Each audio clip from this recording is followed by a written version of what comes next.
If you're a fan of Dr. Pimple Popper, you're probably freaking out right now, itching to squeeze out every little blackhead from those lip contours.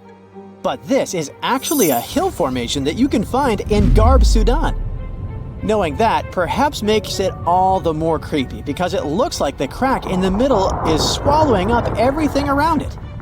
This black hole scenario brings to mind our next stop, Vostok Island.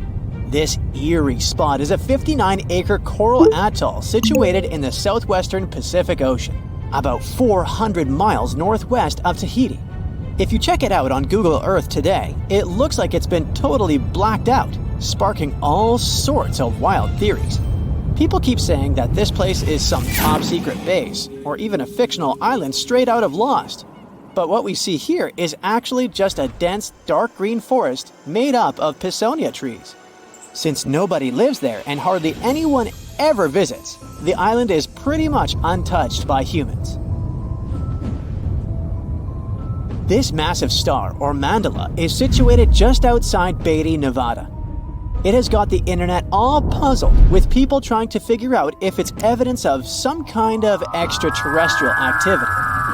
To add to the mystery, this spot is right by the Tonopah Test Range, which is also known as the famous Area 52. Despite its creepiness, it's probably just one of the thousands of crop circles that gained fame after Google Earth came along. This spiral formation right here is also located in Nevada, and it definitely looks like another chilling crop circle. But things get even stranger if you use the Street View option.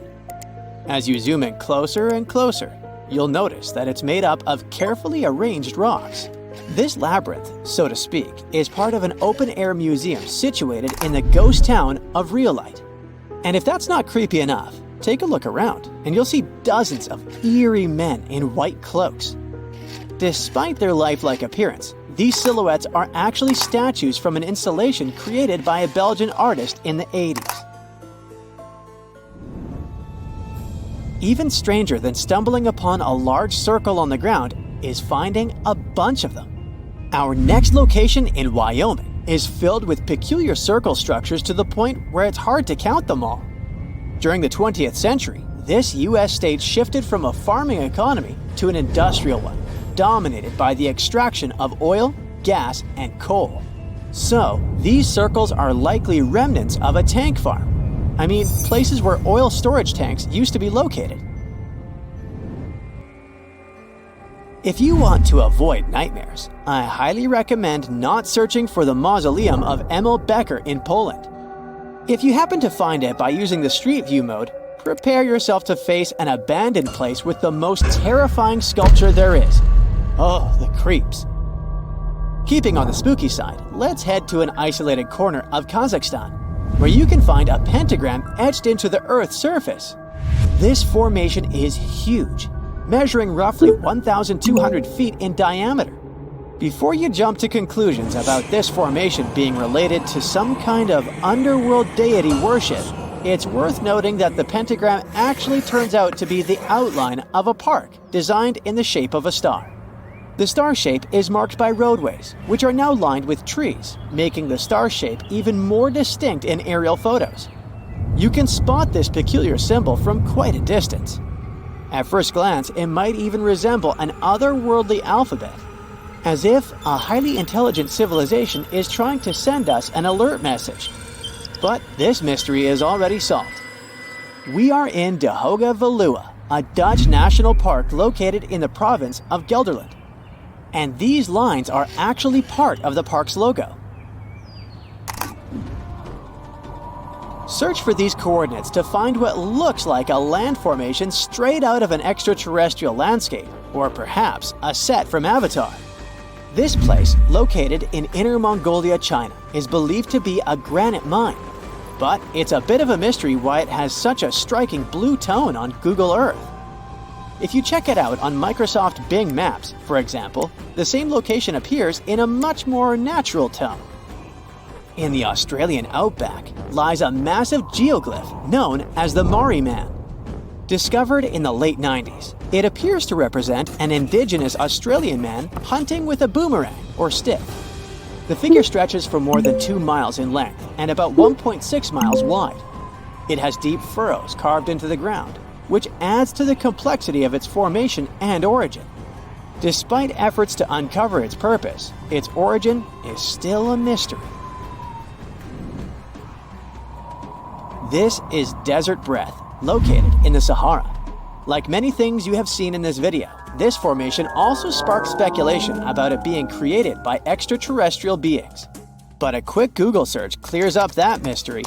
It turns out this is an art installation created by a group of 3 Greek artists back in 1997. They went all out, moving around a whopping 280,000 square feet of sand and even creating a large pool in the middle of it. Egypt still holds many mysteries, and you can explore them yourself with Google Earth. That's how some people stumbled upon this striking triangular-shaped plateau and immediately jumped to the conclusion that they discovered a hidden pyramid. However, experts quickly dashed their hopes. They believe there's no plausible explanation for a pyramid to exist in this area, located 8 miles west of the Nile Valley edge in Upper Egypt. This discovery is likely nothing more than a hill that has suffered the effects of erosion, combined with a heavy dose of wishful thinking. In some cases, nature itself is responsible for creating frightening sculptures, like the Badlands Guardian in Alberta, Canada. If you look at it from above, you'll notice not one, but 2 human heads emerging from the landscape. These gigantic beings were sculpted by rainwater erosion on layers of clay-rich soil. Ironically, additional human-made structures give the impression that this one is wearing wired headphones. It seems that deserts are a prime spot for discovering strange images on Google Earth. So our next stop is China. In the Gobi Desert, you'll come across zigzagging white lines that look kind of random. The first challenge for armchair experts was figuring out what these structures were made of, as it's hard to tell if they're painted on or dug into the landscape. There's still a lot of speculation about it on the internet. But the most plausible explanation is that this structure is used for calibrating satellites. This way, satellite cameras can focus on these large grids to orient themselves in space. Check out this intact plane that seems to have sunk beneath the ocean off the coast of Crooked Island, Bahamas. Some viral videos claim it's a crashed plane belonging to the infamous Pablo Escobar. The truth is that something lying on the bottom of the ocean can't be that visible, so it's more likely that it's a plane that was actually flying when Google captured these images. However, there is a strong belief that Pablo Escobar did have a plane that crashed nearby, but it was in another part of the Bahamas known as Norman's Cay. You can still spot it in shallow turquoise waters. Just search for Norman's Cay sunken plane, and there it is. If you're convinced that extraterrestrials are already among us, then go ahead and type in these coordinates on Google Earth. Explore the area using Street View, and wow, what is it? Of course, we're not talking about visitors from other planets, but this shadow of a gigantic creature still gives me the creeps. Turns out, it's just a person lugging around one of those 360-degree Street View cameras tucked away in a trekker backpack. So hey, if you take a good look around Google Earth, you might stumble upon more of these elongated necked beings walking around the globe. There's a mysterious island that appears and disappears like magic. Just like Schrödinger's cat, this Schrödinger's island exists and doesn't exist at the same time. Officially it's called Sandy Island, and it once appeared in maps, but it was never there in real life. Australian scientists decided to solve the mystery once and for all by embarking on an adventure to find this elusive archipelago. But when they reached the coordinates, all they found was endless blue waves. It's like the island was playing a game of hide-and-seek with them. This story goes back to 1876. A whaling ship was crossing the area and reported an island. Whoever saw it said it was over 15 miles long north to south and around 3 miles wide, about the size of Manhattan, so not so tiny at all. But every time researchers went to visit the area, they found nothing. So in 1974, an official mission from New Caledonia declared that Sandy Island was simply not a thing and excluded it from all maps. People went on with their lives until they noticed that the island was appearing on Google Earth as a black blob.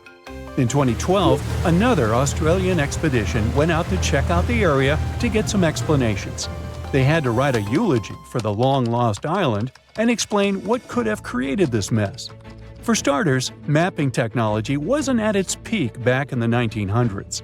It was easy to get the coordinates wrong. Then there was the fact that the area is big on volcanic activities. It's likely that volcanic lava cooled down and created a raft of some kind. Let's say that the whaling ship went by, saw the volcanic raft, and thought it was land from a distance. But hey, it's just a guess. Humans have ventured far and wide across the globe, and it may have seemed at some point that we discovered each and every nook of our planet.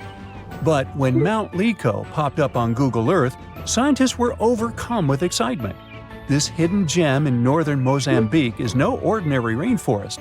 It's nestled inside a volcano. Determined to confirm the existence of this mysterious forest, experts assembled a team of top-notch scientists and specialists from around the world. The journey to Mount Liko was no walk in the park, with a daunting vertical rock climb standing between them and the forest. But after 6 years of planning and preparation, they were ready for the challenge. Once they got there, they saw it was even better than they imagined. The place was like a perfectly tended garden. The forest sounded unique and different from other rainforests. There were some insanely huge caterpillars that looked dangerous. And they even found ancient pots and evidence of an untouched human ecosystem. Ooh! Terra incognita means unknown land. And one of the largest unknown territories being uncovered today is the land beneath Antarctica's ice sheets. Below the snowy surface, there is an entirely new world of canyons, waterways, and lakes, which are now being mapped. One can't help but wonder, is there really liquid water below Antarctica's frozen surface? Yep. Water can exist without freezing due to pressure. The liquid water is the result of Earth's warm interior, and that's how we get things such as Lake Vostok. Now, you can't see it, but Lake Vostok is right here. Located in East Antarctica, it lies beneath 2.5 miles of thick ice.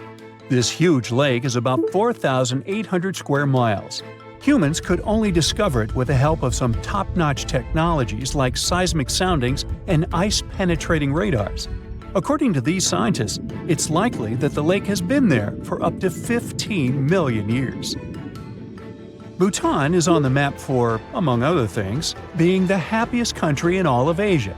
But it kept a hidden gem for all these years, one of the world's tallest unclimbed mountains, Kunkar Pansum. Bhutan is enmeshed in the glorious Himalayan mountains. That's why the climbing community was beyond excited when they discovered an untouched mountain. Imagine being the first person to climb an unexplored peak. That would probably guarantee you a spot in the Guinness World Records for sure. The mountain has been untouched because of a Bhutanese law. For locals, the mountain peak is a sacred site, shrouded in mystery and legends. One of their beliefs is that the sacredness of climbing a mountain lies not in reaching its peak, but in truly communing with the mountain and enjoying the process. We got to admit, that is a bit of a newsflash for Westerners. If you're ever in the state of New York, make sure you check out the Aglo General Store. You'll have to drive somewhere around the Catskills to find a beautiful, grand, big nothing. Aglo is one of America's most famous paper towns, aka a fake town. But this case is different from Sandy Island. Aglo Town never existed, and it wasn't a mistake. You see, there's an old copyright practice amongst map makers. They add in paper towns so they can know when someone is simply copy-pasting their work. What they didn't expect is that this would get completely out of hand. Some say that one day a guy picked up a map at a gas station that had Aglo Town marked in it. The person decided to open a store over there and named it Aglo General Store. Some say the guy who opened this store faced a lawsuit from the map makers. Anyways, it only lasted enough years to become a national joke. Americans drove from all over the U.S. to get a picture of the town's fake welcome sign. And then we've got Bermeja Island, located in the Gulf of Mexico.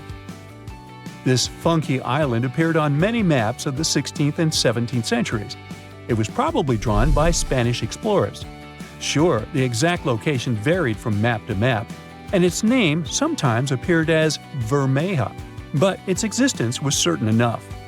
The Bermeja Island was last seen in a 1921 Mexican map, and then, poof, it dropped out of the horizon altogether. People started talking and wondering, did the island sink? Was it destroyed? In 2009, 3 official investigations happened to search for the island. They used high-tech technologies to scour the Mexican seabed, but Bermeja was nowhere. Researchers had multiple guesses on what it could be. Let's delve on one of these ideas. The idea was probably made up by old-day explorers to mislead their enemies in search of land and gold. Well, that seems plausible. Now, let's take a look at Rio de Janeiro. Once, the city was filled with informal territories. These places are known as slums or favelas. They're like mini-cities inside the big city. Some favelas are known to be underprivileged territories, where dwellers don't get the same urban perks as other citizens, such as the sewage system and garbage pickups. These slums grew so quickly that the government didn't have time to keep track of their developments. So today, it's usually the dwellers themselves that name the streets and make do with whatever they have at their disposal. One of the biggest slums in Brazil is located in Rio de Janeiro, the so-called Hacienda, and it was only recognized as a neighborhood by the local government in the 1990s. Our own ocean floor is less mapped than Venus, Mars, and the Moon. In fact, 95% of our oceans are unexplored. Strange, right? We do have the available technology, which is mainly sonar soundings, sending wave sounds to the ocean bed and registering what they hear back. One of the main advantages of mapping the seabed more thoroughly would be to get more insight to marine hazards such as earthquakes, tsunamis, and volcanic eruptions. Plus, there are so many unidentified marine life. This could give us a great insight into preservation and discovering the true dynamics of our marine ecosystems. You'd be surprised to find out the life-changing discoveries a person can make just by browsing Google Maps. Like this guy, who found a suspicious crater and might have made a major scientific discovery. In 2024, Canadian Joël Lupoint was planning a casual camping trip in his homeland. He opened Google Earth and zoomed in Quebec's Côte-Nord region. That's when he saw it, this unusual rounded structure. The measurement was impressive, 9.3 miles from one point to another, and there seemed to be a lake next to it. He was quick to print the screen and sent the image to a French geophysicist to see if he knew anything about it. Most times these images turn out to be nothing, or simply Google Earth watermarks. But he was surprised when he opened his email and saw the scientist's reply. The geophysicist said that, judging by the looks of the topography, Lapointe could have discovered a meteor impact area. Now, impact areas are really hard to identify. Since they've been around for millions of years, most of their shapes have been heavily changed by erosion. Scientists call these areas impact structures. They're usually circular or crater-like and are made up of deformed bedrock. It happens when a meteor falls into the surface of the Earth. Here's the thing. Since the crater has huge walls around it, these areas are usually mistaken for mountain ranges. That's what left the Canadian explorer confused.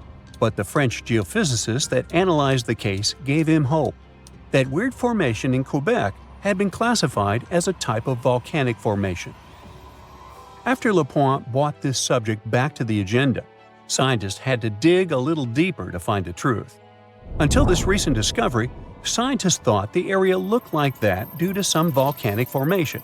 This is actually normal, since other things such as volcanism and sinkholes can be mistaken for impact craters. To verify, they asked for some samples of the site. This is a more reliable way to fact-check whether a meteor landed there or not. When the meteor hits the Earth, it brings different types of minerals from outer space. That's the wonderful thing about impact craters. They reveal a link between Earth and the outside universe. By now, scientists have cataloged most of the minerals that are native to our planet. When they're searching for an impact structure, they usually look for things such as teenite and chemisite, which can only be found in meteors.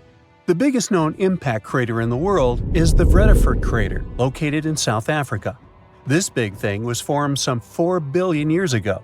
The asteroid that made it is estimated to have been one of the largest ever to strike planet Earth. When the researchers got the results of the site back in Canada, they did confirm that it contained zircon, a mineral that tends to show areas of impact. There's no way to guarantee that LaPointe really found an impact crater, but scientists are organizing a research mission over to the area just to make sure. If it turns out that it really is an impact crater, that's pretty huge news, since the last discovery was made in 2013. Another one of these mesmerizing discoveries came from a 15-year-old boy. William Goddery was also a Canadian, and for some reason loved looking for long-lost Mayan cities. Different from the previous story, William had an intention and a research methodology. He had studied many books on Mayan civilizations. He believed that Mayans built their cities in relation to the stars in the sky. So he opened a book and mapped all the cities that have already been unearthed. And that's when he noticed something important. There is an area in the Yucatan Peninsula in Mexico where archaeologists have unearthed 2 Mayan cities. But on the constellation map, there are 3 stars. He thought to himself, could this mean there is a lost city waiting to be discovered nearby?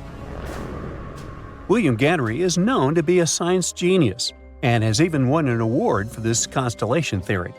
When he noticed that a 3rd city was missing from the 23rd constellation he was examining, he began to search Google Earth for satellite pictures that could help him solve this mystery.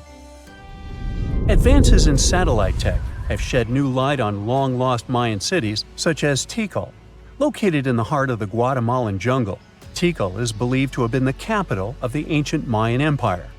He had hopes, so he reached out to a friend inside the Canadian Space Agency to verify what he had found. Since he had already won awards for his research, he had friends in high places, and that's when things got interesting. According to the images, there was a large square area on the border of Mexico and Belize that looked like the remains of a city. William took the images to a remote sensing expert. They studied the images thoroughly and concluded that the area could be housing 30 buildings and even a large pyramid. William named the new city discovered as Mouth of Fire. However, his theory was very much contested inside the archaeological community, and many Mayan experts worked to debunk William's findings. Experts say that constellation theories are too unscientific. Renowned anthropologists and astronomers said William's methodology was an act of creative imagination.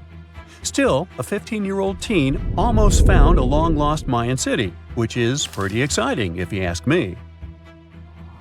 What about these tiny dots that appeared on images of Google Earth? These strange spotted circles were found in the middle of the Algerian desert. A YouTuber browsing on Google Earth found these circles and discovered that people had been debating over their origin for years. He thought they were a glitch from satellite images.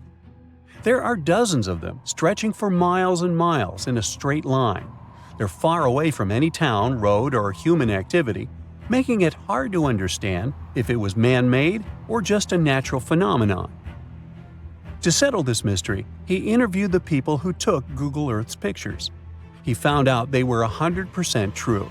The circles were there in real life. They appear in multiple pictures from multiple years. Now, at first, he guessed they were the result of oil activity. Algeria is a rich area for natural resources, so this made sense. To find out if the area is worth extracting, companies usually undertake seismic surveys. They're a way of analyzing the Earth's surface by sending shock waves into the ground. Depending on how these waves bounce back, you'll know what is located underground. There was another possibility. The Sahara is a very dry area of the planet. The average high temperatures in summer are over 104 degrees Fahrenheit. To survive there, people need to find ways of accessing water. So his second guess was that the circles were kind of ruin or leftover from ancient water wells. But when he talked to an expert, he found out they weren't ancient water wells. You can see some of these traditional constructions in other cities on Google Earth, and they look really different from the mysterious circles. He decided to travel over to Algeria to find out the truth.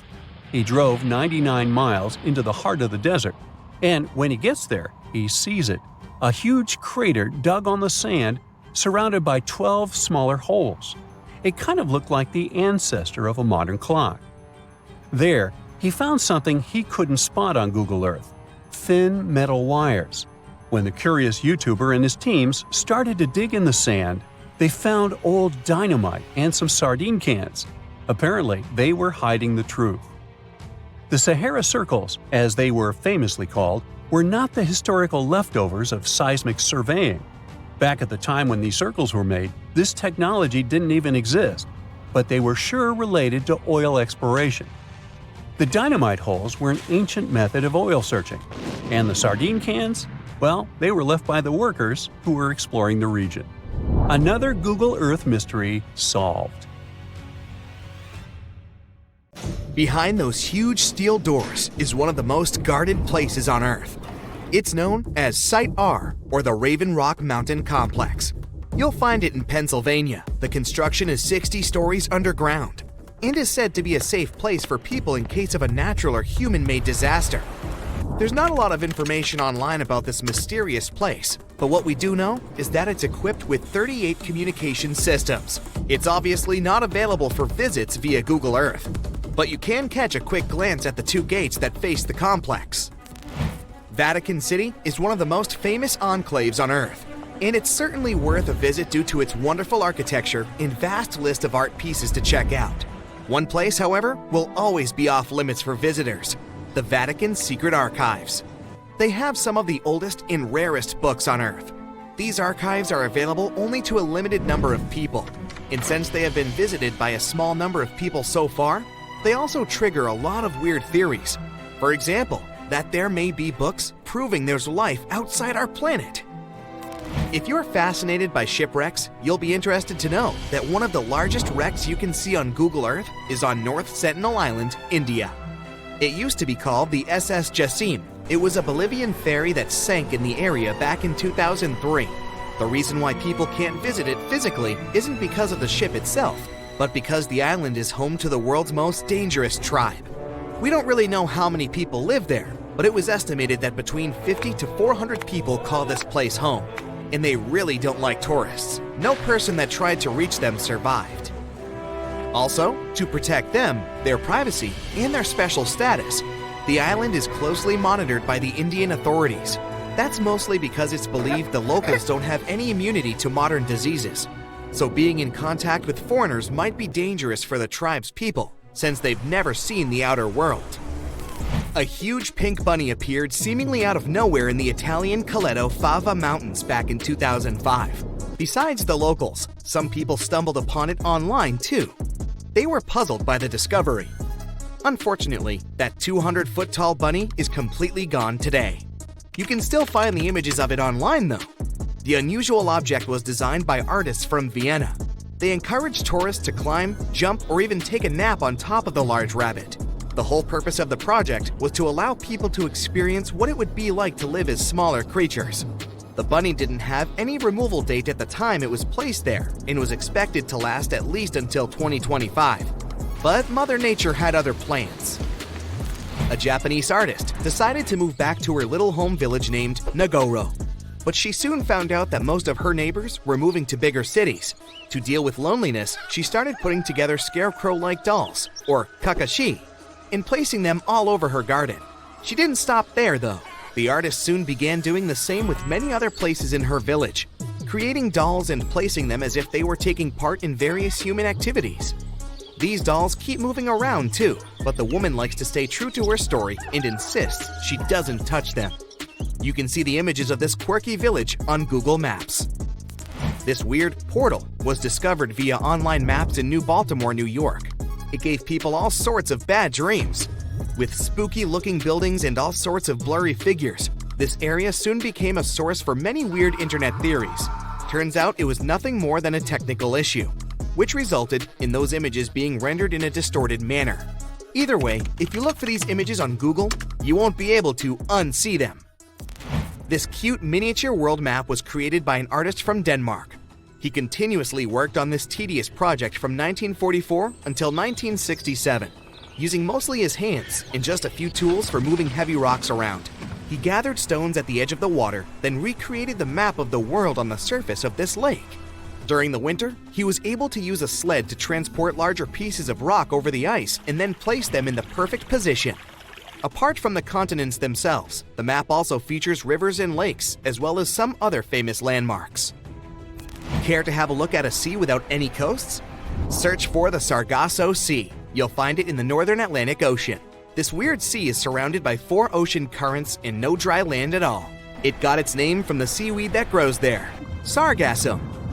Fingerprints on the lens of a satellite camera? You may be tricked into thinking this if you search for the Finger Maze. It's located in the city of Brighton, UK, and is a large fingerprint created in Hove Park. It also has a maze at the center.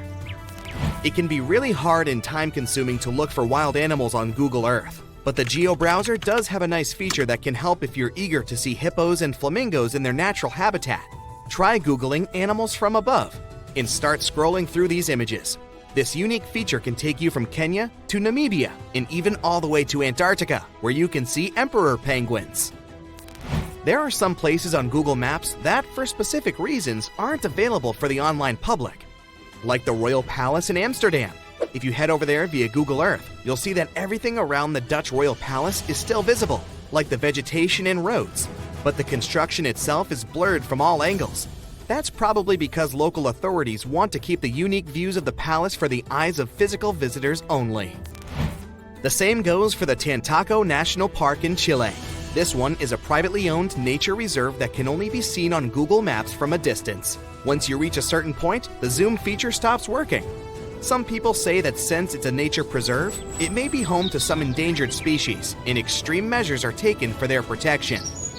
You know how a certain brand of fried chicken has a certain kernel on their logo? Yeah, you won't see any of these logos in high resolution on Google Maps. That's because the online map uses specific algorithms to detect people's faces and blur them out. As you can see, it's not always really that accurate. It's called Snake Island, and the Brazilian authorities prohibit people from visiting it. For good reason. You'll find the island near the city of Sao Paulo in Brazil. It's said to be home to over 4,000 snakes. Some of the most venomous types of reptiles on Earth call this place home. If that's not creepy enough, how about that some of them are so dangerous that a small drop of their venom can permanently damage the human skin? You can see the shape of the island on Google Earth, but the more you zoom in, the blurrier it becomes. Here's another cool thing you can do on Google Earth: time travel. Well, at least sort of. You won't be able to travel back in time and tell yourself to study more for that tricky exam, but you can see certain historical images of places you like. You can check if this feature works by looking at the upper left corner of the screen. If you can see a small icon with a clock, it may allow you to scroll some years back, but you can also see how sunlight affects Earth if you turn on the sunlight feature.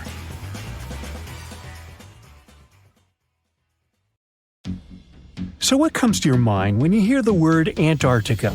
Most likely, cold, snow, ice, and penguins. Yet, this is one of the least explored regions in the world that hides many strange and unique things. Check them out. You don't have to go to Antarctica to see this weird thing. All you need to do is open Google Earth and move to one of the southernmost islands of Antarctica, King George Island. Recently, internet users have noticed a large and pretty strange cave entrance there. Where does this wide, dark passage lead? People started making suggestions. It's the entrance to a secret base or some laboratory. This is the part of the spaceship that crashed there thousands of years ago. This is the door to the ancient city of Antarctica. Perhaps there's a giant rock mountain with an ancient cave beneath all this snow and ice. Well, there's some ideas. Users have calculated the approximate dimensions of this cave. It might be about 74 feet high and 250 feet wide. You could hide a Boeing passenger jet in there. Nature probably created this entrance. This is a logical explanation, but there are two strange factors. First, take a look at the foot of the mountain. It seems that there are steps there. They're dark in color, as if they're made of stone. And if you look closely, you can notice something similar to human footprints. Has anyone entered this cave? Or maybe someone is still living there now. The second oddity is the disappearance of the mysterious finding. For the first time, people noticed it in a Google Maps snap in 2007. Then the entrance disappeared. Then it reappeared a few years later. After that, it vanished. And in 2022, people saw it again. Perhaps old snow melts, a new layer falls, and then the wind blows it away and the cycle repeats. But the alleged steps leading deep into the cave make one doubt the natural origin of this tunnel. You can easily find the coordinates on the internet and visit the cave via Google Earth. You might see something there and tell the world. There's another strange thing people discovered with the help of Google Earth. In 2020, one user found a strange object that looked like a giant ship 100 miles off the coast of Antarctica. It was covered with ice and snow and lying on its side. It looked like a cruise ship. You could notice the windows, the deck, and the bridge. But not all people agreed with this. Some claimed it was a spaceship. Others said it was some kind of secret building. The user who first noticed the ship stated that its size was about 400 feet, which is the perfect length for a passenger vessel. But what is this ship doing in such a remote place in the middle of a glacier? How did it get here? Who was its captain? No one has found the answers to these questions yet. In 2016, people using Google Earth discovered a photo of an unknown sea monster floating off the coast of Antarctica. This creature resembled a giant squid with a length of about 200 feet. This is slightly shorter than 3 train cars. Just imagine this kraken swimming in Antarctica's dark, icy waters and dragging to the bottom everything it meets on its way. Maybe it's the great and terrible Chulu, or one of its offspring. You will quickly notice this blood-red waterfall among Antarctica's endless, dazzling white landscapes. Don't worry, it's not blood. For many centuries, the waterfall has been painting snow in a bright red color. The stream flows straight out of a white iceberg. Let's look inside and find out what's happening there. Millions of years ago, there was a small crystal-clear pond, but then a glacier formed around it. A thick layer of ice and snow blocks sunlight, heat, and oxygen access. For millennia, the reservoir remained in this cold vacuum. But at one point, the water made a hole in the icy wall and broke out. When this salty water comes into contact with oxygen, it immediately turns scarlet or rusty. Antarctica is the only place where you can find such a unique natural phenomenon. One of the driest places on Earth is located in Antarctica. It's one of the most lifeless deserts in the world, the McMurdo Dry Valleys. In this desert, you won't see the scorching sun, hot sand, and cacti. A desert means a place with a lack of precipitation and life. The McMurdo Dry Valleys meet these parameters. But this place is also unique for Antarctica, since you won't find glaciers there. Despite the frost, ice can't form in the desert because it hasn't rained for millions of years there. It also never snows.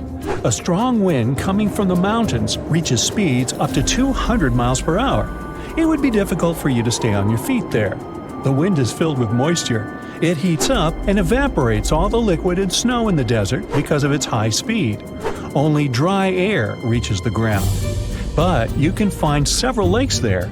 They don't freeze, only thanks to the high concentration of salt. The water is so salty that large life forms can't develop there. But scientists have found microscopic organisms near the lakes. 20 million years ago, Antarctica was filled with swamps and trees and swarming with insects and animals. But now, it resembles the surface of Mars, literally. Scientists and astronauts are exploring such regions as the McMurdo Dry Valleys, since the natural conditions there are similar to those on the Red Planet. So, before you go to Mars, you can practice living in similar places on Earth. Also, scientists discovered an underwater world in the Antarctic filled with hundreds of amphipods, crustacean animals similar to shrimp. Wait a minute, it happened in the Antarctic? But the McMurdo Dry Valleys are located in Antarctica. Well, the words are very similar, but what is the difference? Oh, and don't forget the Arctic. The Antarctic is the region in the southernmost part of Earth that houses the continent of Antarctica, and the Arctic is another land altogether. They have the same natural conditions, frost, ice, and snow, but they're located in different parts of the planet. The Arctic is at the North Pole, Antarctica is at the South Pole. Now, back to the discovery. Scientists put forward theories that the ice of the Antarctic hides a vast network of freshwater rivers and lakes. And in 2022, they found a new ecosystem. Researchers explored the Antarctic Ross Ice Shelf and its underwater rivers. This is a massive piece of ice floating in the ocean. A team from New Zealand used a special drilling rig equipped with a hot water supply to drill a hole 1,640 feet deep. That's more than the height of the Empire State Building. Then, they lowered some video cameras and saw thousands of crustaceans swimming in different directions. So it seems they're very unorganized. In the waters of the Antarctic, you can also meet some of the scariest creatures on the planet. These are sea spiders. They got this name because they resemble land spiders, but they're actually a species of marine arthropods. And unlike land spiders, those in the ocean are much larger. They look like 8 strong legs without a body. One such spider can be a dinner plate in width. Some of them have no eyes and have proboscises instead of jaws. Sea spiders are poorly studied because they live in deep, cold waters. Antarctica hides many little-known animals. There are long tunnels in its glaciers leading to scary darkness. On this cold continent, people have found the remains of giant dinosaurs and other ancient creatures, such as the ancestors of modern ducks. Many underground rivers and lakes hide unexplored wildlife. Even the ice here can be weird. Take a look at these striped icebergs. They have blue, black, green, and turquoise shapes. The color depends on the conditions of the water during freezing. For example, green lines appear because of algae. Blue ones form when the water freezes too quickly. Okay, I'm freezing. Time to go thaw somewhere warmer. Hawaii. Yeah.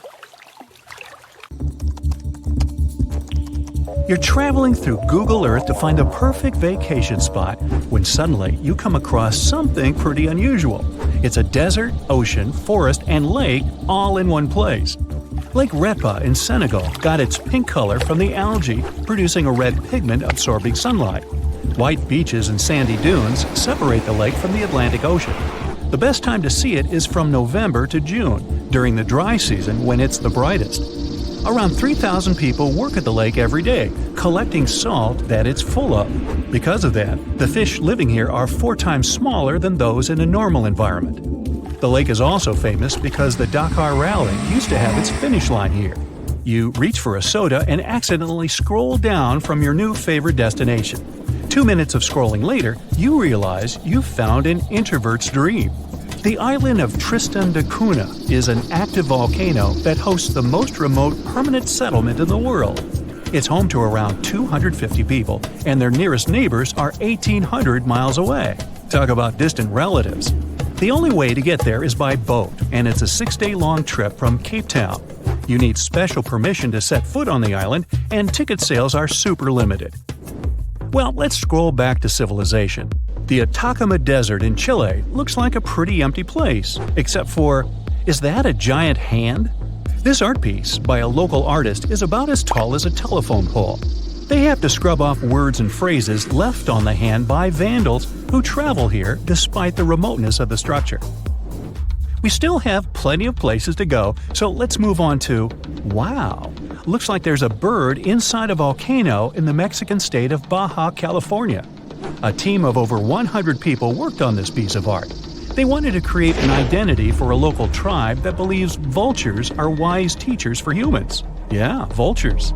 The place is free to visit, but you'd have to hike to the peak of the hill to see the bird. Time to get under the water. You wouldn't expect to see much except for corals and fish, but here it is. The Cancun Underwater Museum of Art has a total of 500 sculptures standing in 3 separate galleries. Most of them are designed by a British sculptor. The idea of the museum is to save the nearby coral reefs by giving divers a cool alternative destination. Now let's get out of the water for a moment and dive back in here. Looks like there's some researchers working and living at 63 feet below the surface. This is Aquarius Habitat in the Florida Keys, an underwater scientific lab. Scientists nicknamed Aquanauts can stay here on their research missions for up to 10 days. And this must be a giant Mickey head. This is the largest Mickey in Walt Disney World, and it's a solar farm with a power of around 1,000 residential solar rooftop systems. It's feeding renewable energy to the park. Let's check out a less famous spot. Clinton F. McClintock State Wildlife Station. Ooh, that's a mouthful. Looks like a regular state park in West Virginia. Let's zoom in and walk around a bit. Everything is all right here, except, whoa, is that a human-sized fly? Moving on, let's zoom in here, over the north rim of the Grand Canyon. A little further. It looks like a polka dot pattern near the cinder cone volcano called Vulcan's Throne.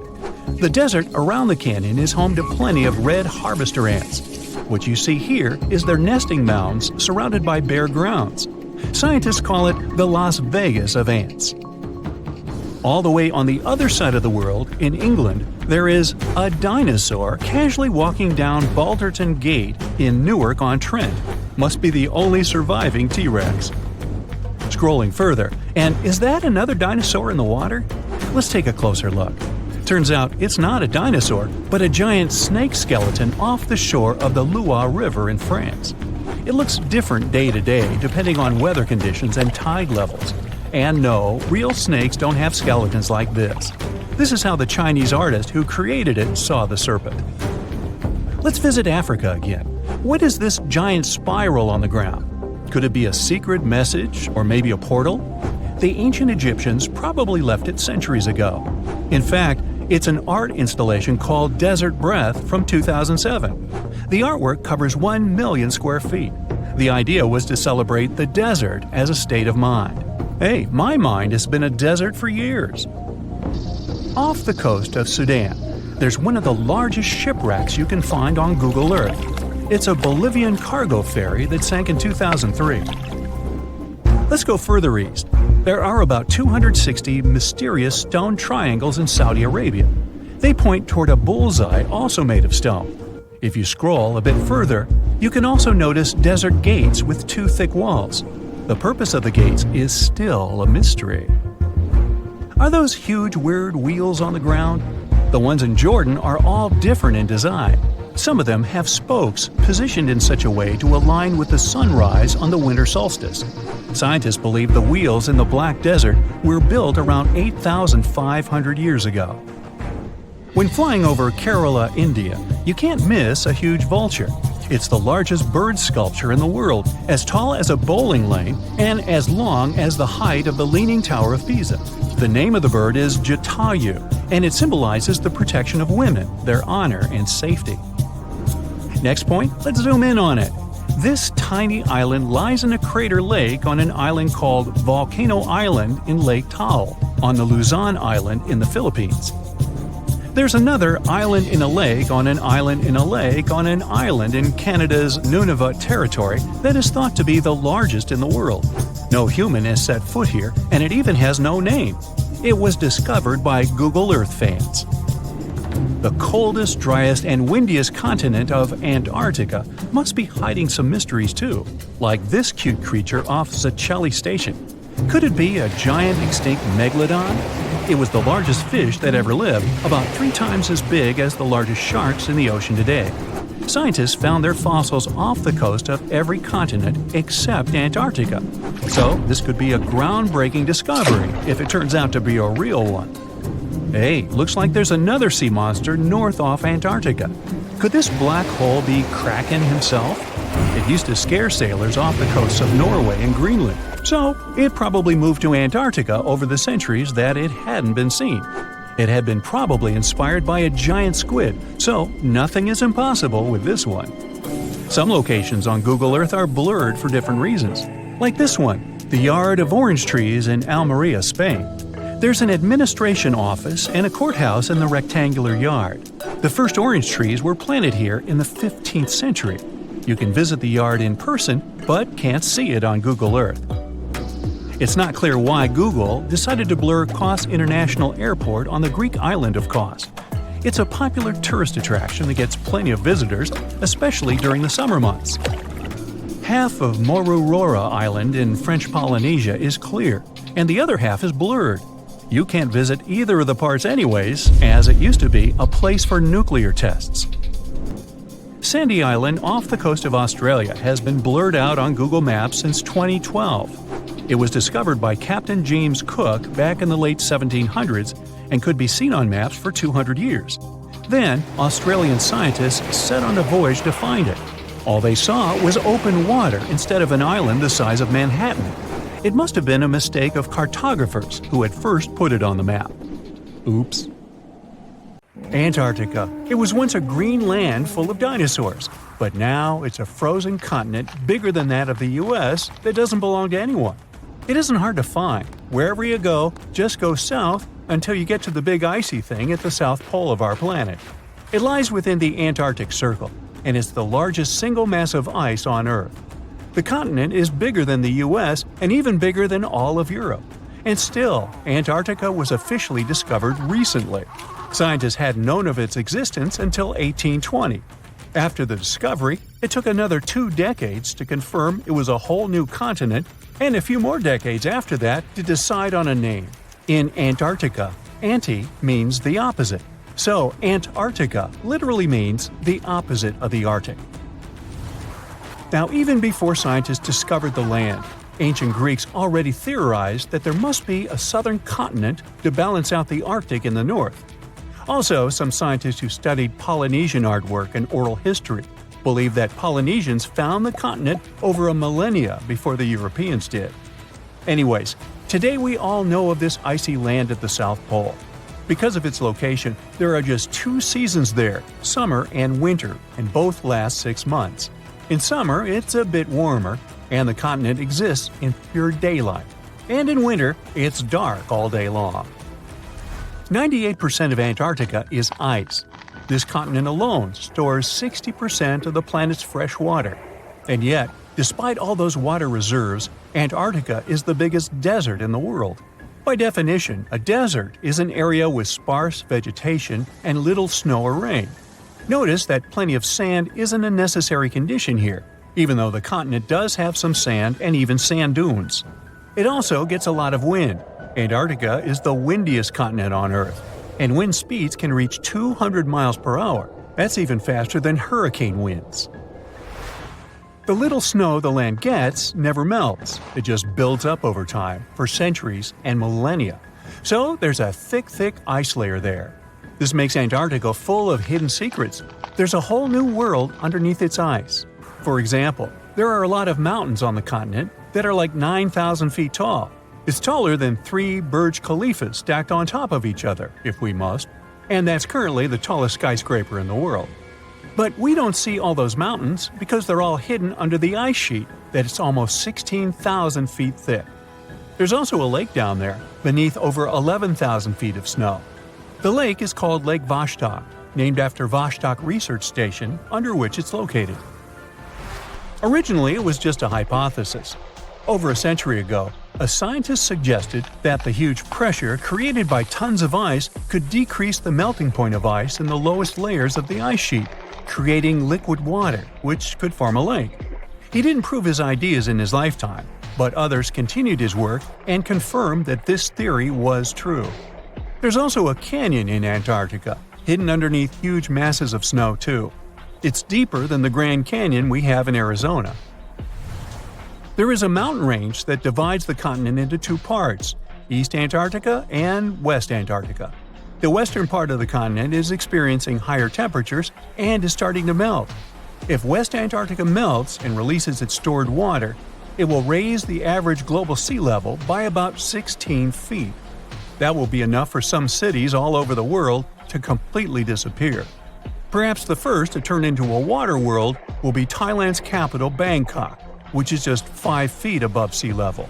Then it will be Amsterdam in the Netherlands, followed by Ho Chi Minh City in Vietnam, Cardiff in the UK, and New Orleans in the US. People do a lot of work in Antarctica now, residing there for many months at a time to study this mystery of a continent. Over the years, even a few children were born there. But it's not a country, and the land doesn't belong to anyone. It's governed by the Antarctic Treaty System, an agreement of peaceful research and collaboration that suspends all territorial claims. It was first signed by 12 nations, and now there are 59 supporters, half of whom have decision-making powers. The continent is occupied all year round by researchers from all over the world. There are about 5,000 people living there in summer and about 1,000 in winter. Yet no one is a permanent resident there. People come and go, and the scientists take turns spending time there. The average yearly temperature there is negative 30 degrees. But there was a time when Antarctica was about as warm as Melbourne, Australia is today. It was about 40 to 50 million years ago. I wasn't around then. But the continent had green forests and dinosaurs roaming its land, chilling in the sun in a 63-degree Fahrenheit environment. That was before penguins. In our age, it's so cold that you won't even find any trees or bushes in Antarctica, just the snow.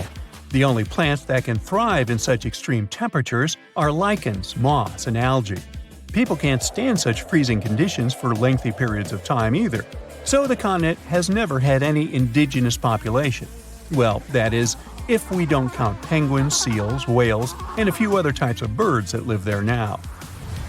Antarctica's fauna is the scariest and least diverse on the planet because only a few organisms can withstand its harsh conditions and because non-natives aren't allowed to be brought there. So, if you decide to travel to Antarctica with your cat, well, you can't. Hey, I don't make the rules. But those few species that live on the South Pole totally own the place. There are no more than 5,000 people there and around 20 million penguins. They are a kind of settlers, though. Penguins' first ancestors lived in Australia and New Zealand. There are still a few penguin species there, including the smallest penguin on Earth that is just 1 foot tall. Still, most of the penguins migrated to Antarctica at some point, possibly because they were attracted by the greater food supply there. It's not the cold that made them like the land. It turns out, most penguins leave the continent when the summer ends.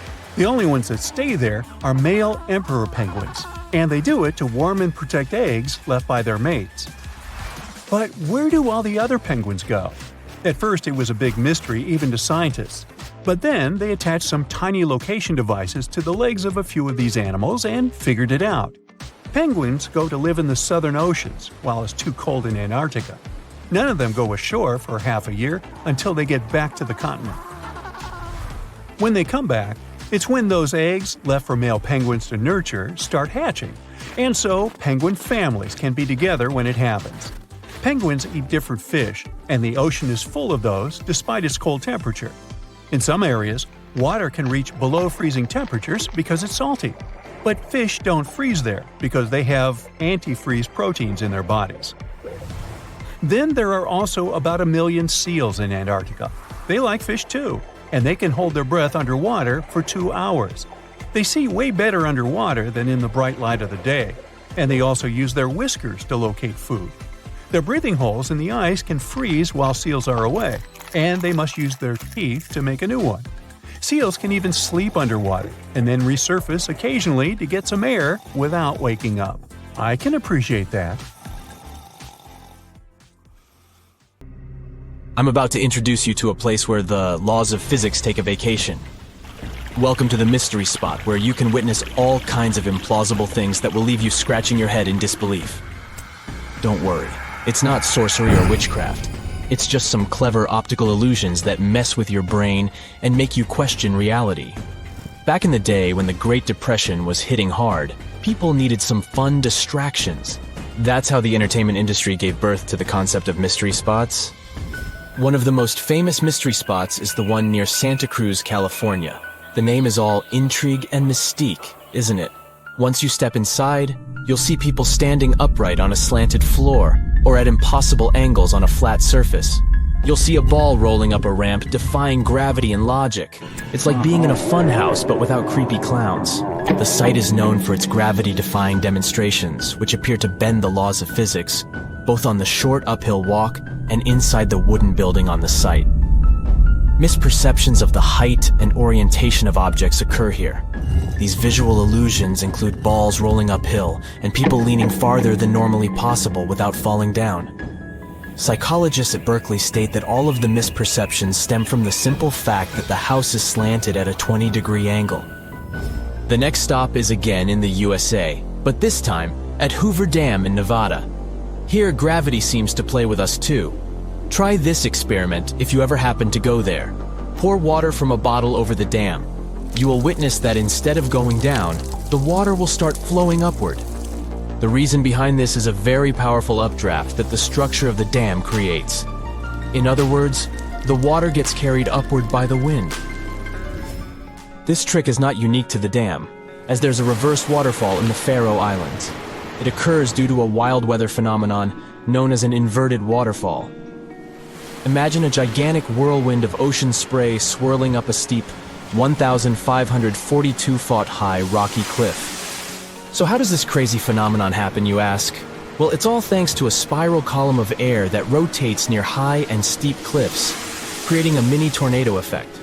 And when the wind hits the edge of the cliff, it gets even stronger and picks up coastal water, which then splashes up the cliff and creates a massive water and wind funnel. Apparently, these inverted waterfalls can happen in other places too, like on the cliffs of Moher in Ireland, the mountains of Iceland, and even in the Waipuhia Falls of Hawaii. Talk about Mother Nature showing off her skills. Magnetic Hill in Ladakh, India? The ultimate mind-bending road trip destination? Here, you can watch objects and cars roll uphill like they're stuck in some kind of magnetic vortex. It's an optical illusion that occurs thanks to the sneaky slopes and general layout of the area. The road might look like it's going uphill, but it's actually a downhill road in disguise, playing tricks on your brain like a mischievous magician. You might also see your car moving by itself in the neutral gear. No, your car isn't haunted, it's just basic physics at work. Even when the engine is off, the wheels can still turn, thanks to momentum and the subtle slope of the road. Mount Aragats has a similar story to the Magnetic Hill of India. This one, too, is like a magnet for thrill seekers and car enthusiasts. It's located on the border between Turkey and Armenia. It has a reputation for making cars defy gravity. People from all over the world visit this mountain to witness the incredible spectacle, where a car parked on the slope seems to roll uphill all by itself without any driver behind the wheel. There's a nearby river that flows uphill too. People who visited this site claim that it's easier to go up than down there.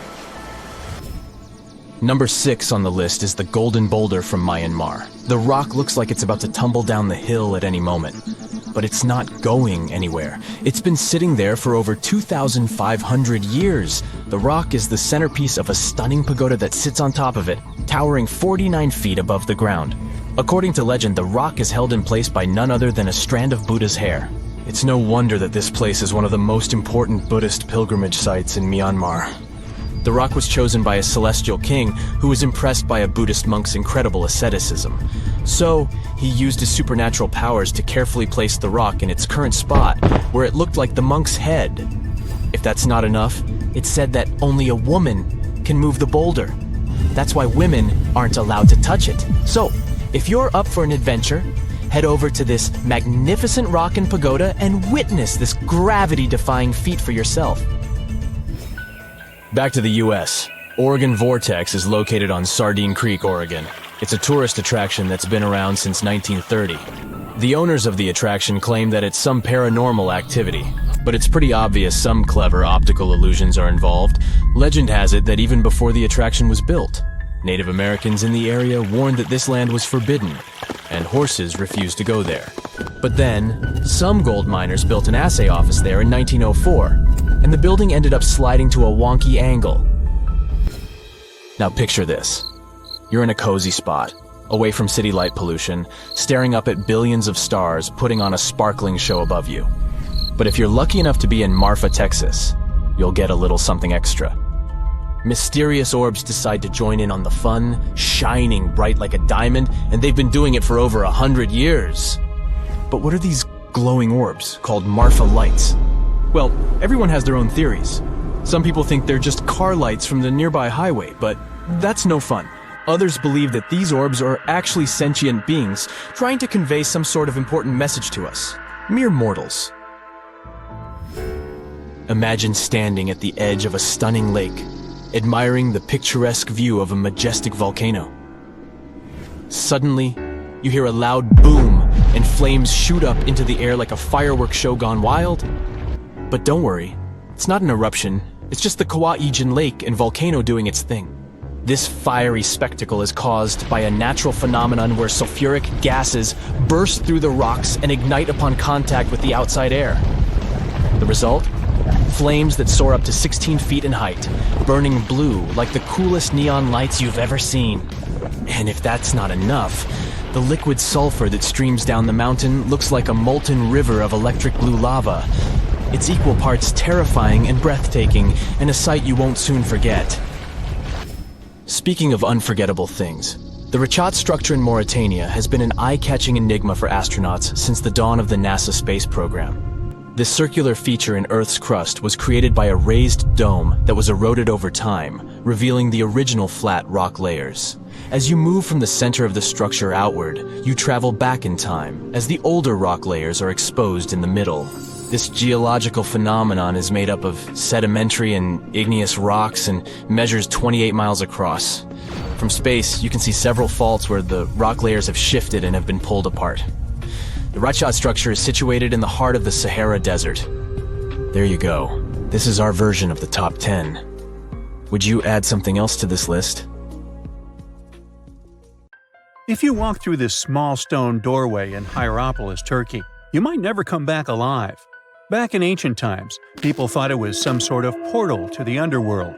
Romans would go in carrying perfectly healthy bulls, but after a few minutes, they would watch these animals collapse as if hit by some mysterious force. But what's even weirder is that nothing happened to people. They could walk in and out just fine. Now, recent studies might have an answer for these eerie happenings, and it all has to do with people's heights.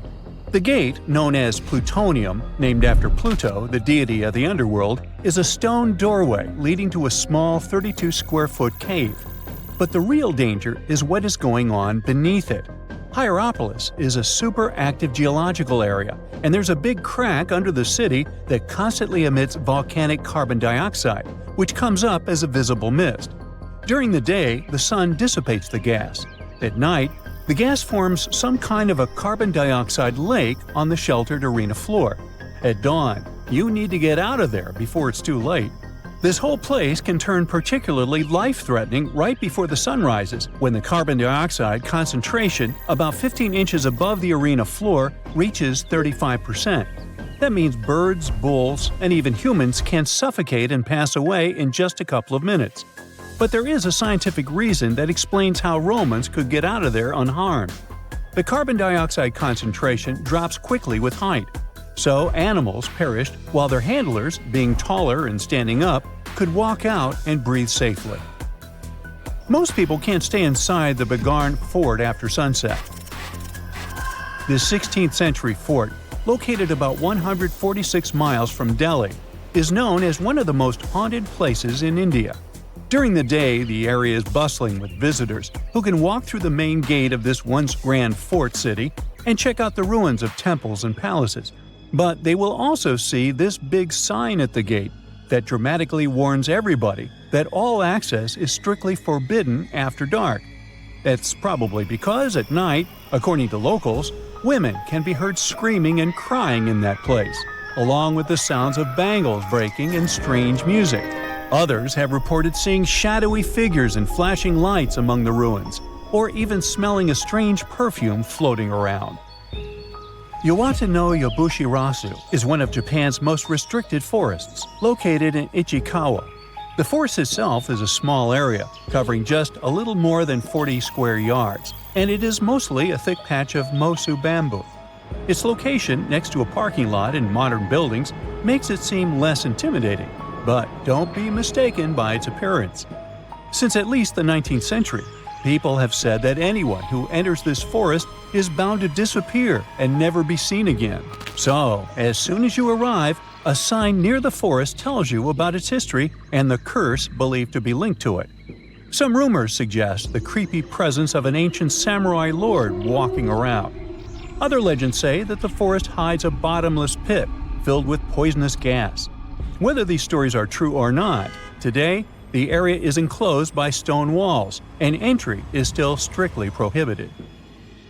In a valley called the Dark Entry Forest in Connecticut, you will find Dudleytown, but you definitely shouldn't go inside.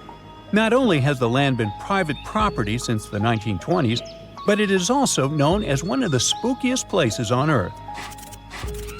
This place was first settled in the early 1740s. and many of the original settlers were from the Dudley family. That's why it's called Dudley Town. There's a local rumor that the town's founders were descended from Edmund Dudley, an English nobleman who lost his life for treason. The legend says this curse followed the Dudley family all the way across the Atlantic to America, and their misfortune is said to be responsible for crop failures, mental problems, and several tragic incidents in the village.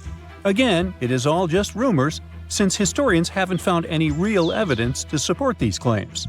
Still, the pitch-black surroundings and the eerie Blair Witch Project vibe going on in that place fueled ghost stories in the 1980s. This led to many cases of vandalism in the following decade, and because of that, the landowners closed the area to the public. This old abandoned building used to be the fancy palace of King Farouk's family, who was the penultimate king of Egypt back in 1936. After his family members passed away, the palace was turned into a morgue. Locals say that today, the whole place is super creepy and off-limits. Some people have reported seeing light bulbs flicker and shadows move around, making strange noises. Once, a group of kids allegedly went inside and totally freaked out when they found all the doors had suddenly disappeared, leaving them in complete darkness. They had no choice but to start screaming for help. This Hawaiian island has been off-limits to people for over a century. It's called Ni'iau and is the smallest inhabited island in Hawaii, covering around 69.5 square miles. It has around 84 residents. The island doesn't have cell phone service, paved roads, or power lines, just solar panels for electricity. A single family has privately owned the island since 1864, when a Scottish farmer bought it for $10,000, which would be around $250,000 today.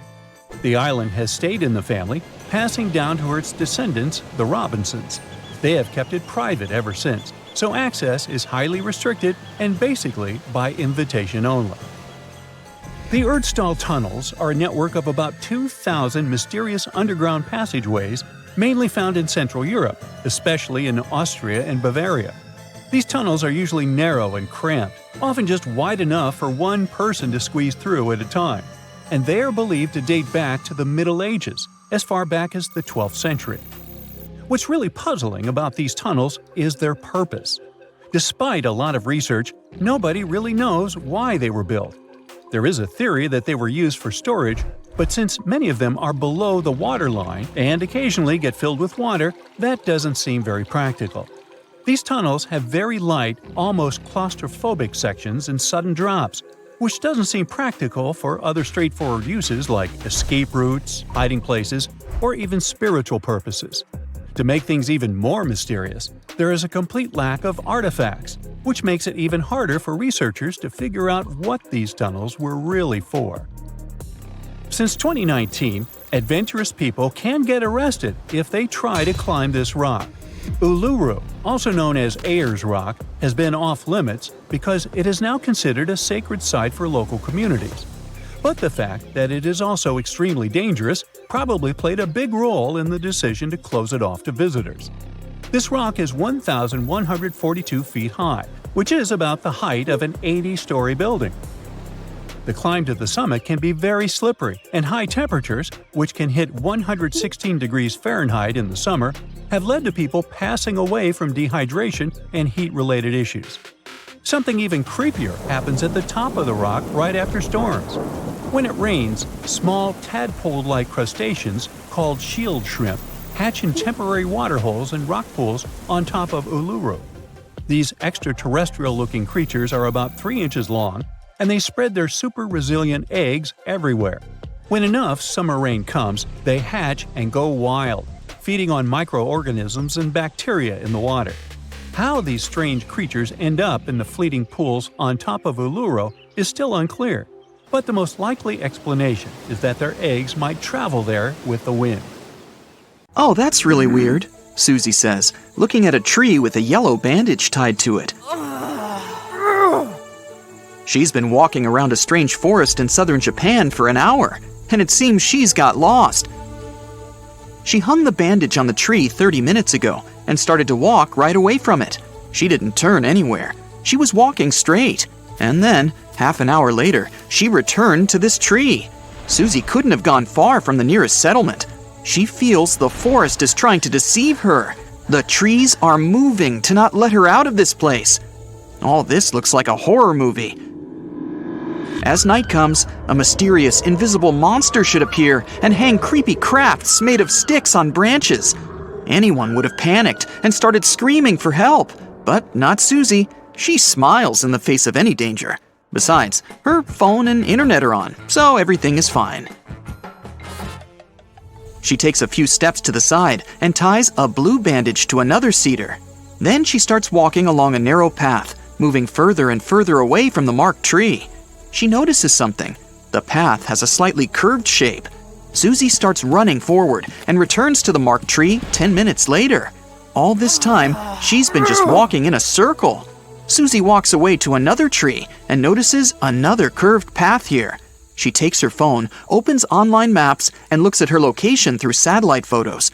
It's incredible. The trees in this place grow, forming concentric circles. There are several layers here. It resembles mysterious circular patterns that somebody left on fields all over the world. Shocked, Susie records herself on her phone to inform subscribers she has found a strange natural anomaly. While filming, she hears someone laughing. It's a smiling guy standing next to her. He finds it funny how she's speaking seriously about this forest. He tells her there's nothing unusual about this place. Trees grow in circles, thanks to people. In 1973, they planted cedars in such a way with purpose and created 10 concentric green circles. They did this as an experiment to find out how trees would grow in such rounded conditions. They called it experimental forestry. The trees started to grow in a convex shape, symmetrically fanning out. This proved that the size of gaps between the trees affects their growth. Initially, they had to cut down the trees according to the plan, but the place has become popular among tourists and locals.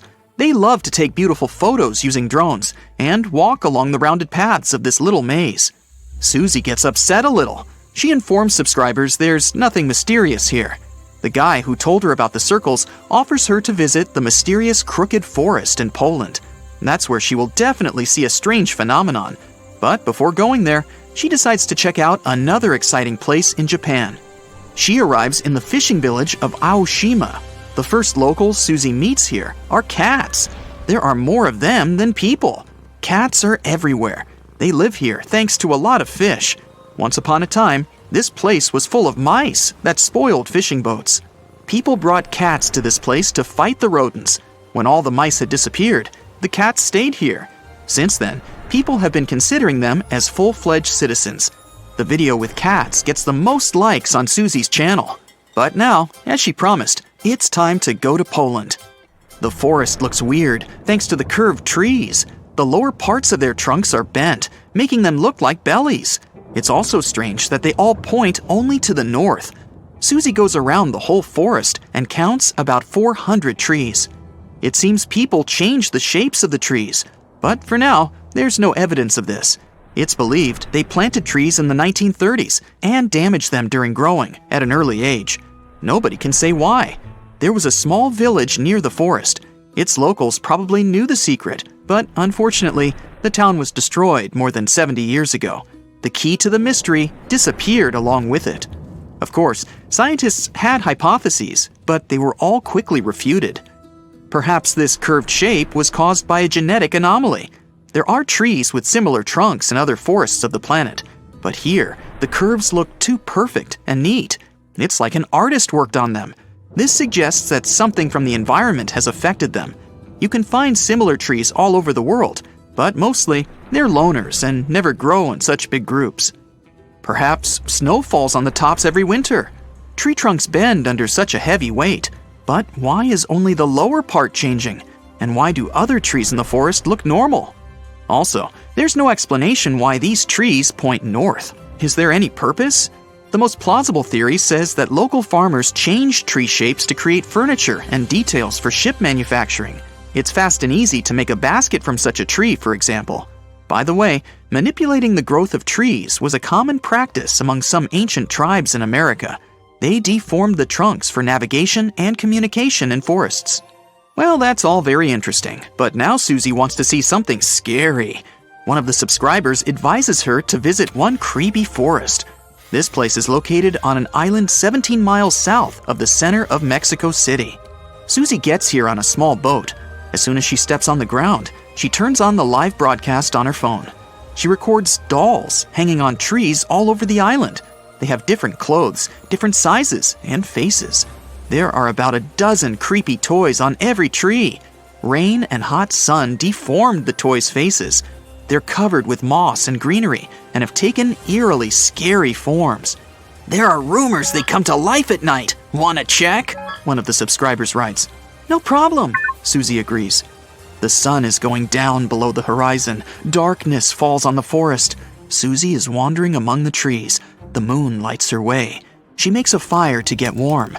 At this moment, she hears a strange sound. She notices some movements out of the corner of her eye. The phone turns off.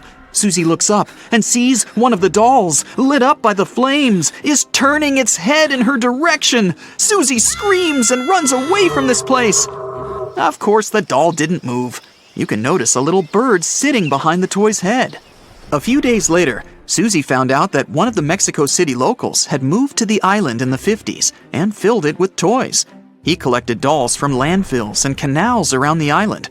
He spent several years decorating every tree. In the beginning, it looked strange and exciting for tourists. Then, as the dolls began to age and rot, the place became more attractive for people. There are several legends about the reasons for his obsession. Okay, Susie's had enough of these mysteries and creepy places. Now she wants to admire something majestic that was created by nature. She arrives in California's Sequoia National Park, where the most giant trees in the world grow. She's looking with an open mouth at the biggest tree in the world, a giant sequoia. Its name is General Sherman, and it's about 2,000 years old. The volume of this tree is almost half the size of an Olympic swimming pool. Despite its age, it's not the oldest one. There are redwoods in the park that appeared 3,000 years ago. And the tallest tree in the world grows here, in California. It's a redwood that belongs to the sequoia family. It's called Hyperion, and its height reaches 380 feet. This is 1/3 of the Eiffel Tower's height. Just imagine what kind of view you can see from the tree's top. Now Susie is on the island of Madagascar. She's going to see unique baobab trees. They look like something has ripped them out of the ground, turned upside down, and shoved them back in. Baobabs are some of the most beautiful trees in the world. Most of them are here, in the Alley of Baobabs. But you can also find them in Australia and South Africa. Their tree trunks resemble sponges. They expand and absorb moisture during the rainy season. Elephants like to drink it. They tear off and chew the trunk's parts to quench their thirst. At night, flowers bloom on the baobabs. They smell like sour milk and attract bats. But the most interesting thing is that the baobab doesn't dry out and doesn't fall like other trees after the end of its life. It crumbles, settles, and leaves a pile of pieces on the ground. As you take your first step off the plane, an eager crowd of emperor penguins surrounds you, pushing and shoving, all wanting your autograph. No, wait, it's worse. You're hit with a chill like you've never felt before. Even though you're equipped with over 20 pounds of gear, the icy wind still finds you. The blinding sunlight obscures your view, but it doesn't help you to warm up at all. Yep, this is your first day at the South Pole, and it wasn't easy to get here. You meet your coordinator, ready to begin your new life in the most remote place in the entire world. Grabbing your luggage from the plane, you look around at your companions. You all went through the same rigorous physical and psychological testing to prepare you for this uniquely challenging environment. The program had to make sure that you all had what it takes to handle months of isolation, freezing temperatures, and unfamiliar night cycles. The South Pole only has a single sunset and sunrise across an entire year. This isn't even mentioning the physical tests you had to pass. Researchers need a clean bill of health when they set off because there's usually only one doctor on the base. You hesitate at first, seeing nothing before you but an endless icy desert. But it isn't long before you notice a large building in the distance. This is the Amundsen Scott South Pole Station. After a long walk through the deep snow, you reach it. One step through the doors and you immediately stop shivering. It's so warm that everyone is walking around in t-shirts. You almost forget that you are in the coldest place on the planet. It surprises you to see how many people come to greet you. And they're not penguins. These researchers are stationed for the entire summer, studying things in the South Pole's extreme climates. You're officially welcome with an introductory slideshow in the conference room. The basic ground rules can help you in case things go, south. Everything is organized from provisions to waste management. The station recycles everything it can, even different kinds of batteries. Anything that can't be recycled is sent on a voyage all the way across the ocean to a dump in America. Once you're finished, the coordinator escorts you to your dorm, the place you'll call home for the duration of your stay. You're excited to tell your family and friends how amazing it is at the South Pole, and luckily, the station comes equipped with internet access. As soon as you open up YouTube and click on a video, though, you're greeted with a buffering sign. The lack of satellites over Antarctica means you'll need to get used to slow internet for a while. From your window, you can see the snowscape spreading out before you. Unlike the area around the coast of the continent, the South Pole is completely devoid of life. No plants or animals are able to brave the conditions this far inland. Other than the occasional bird blown off course by the wind, the entire area is just a deserted sea of ice. The Amundsen Scott South Pole Station stands alone in this desert. The base camp needs all kinds of people so it can survive in the unique environment. Cooks, plumbers, electricians, medics, and other staff are all required to keep things working, so the scientists can do their research. You might be surprised at how nice the living conditions are for all these workers. Sure, you'd find the usual research facilities and the laboratories, but there are also many rooms set aside for fun activities. The base has its own basketball court, where different departments can regularly compete. There are even whole rooms set aside for music and arts. Most importantly, there's a dentist who can make sure your teeth aren't damaged from all that chattering. Let's not forget the cafeteria that serves dishes from all over the world. Craving a delicious green salad? Then you head down to the internal greenhouse to pick some fresh fruits and veggies. You'll find tomatoes, avocados, lettuce, and even tropical fruits. The greenhouse might also be the most humid place on the entire continent. Amazingly, it's so effective that it can produce around 20 pounds of goodies per week. There won't be any water shortages either. The base is planted on an almost infinite supply of fresh water. The crews simply feed Antarctic ice into their specially designed generators that melt and filter it into clean drinking water. If the stress of the extreme climate ever gets to you, you can just hop into the sauna. Detoxing in the South Pole is a one-of-a-kind experience. Now that you're familiar with the facilities and can get around with ease, it's time to work. The base is mainly dedicated to astronomy because the crystal-clear Antarctic sky allows researchers to capture amazing images of space.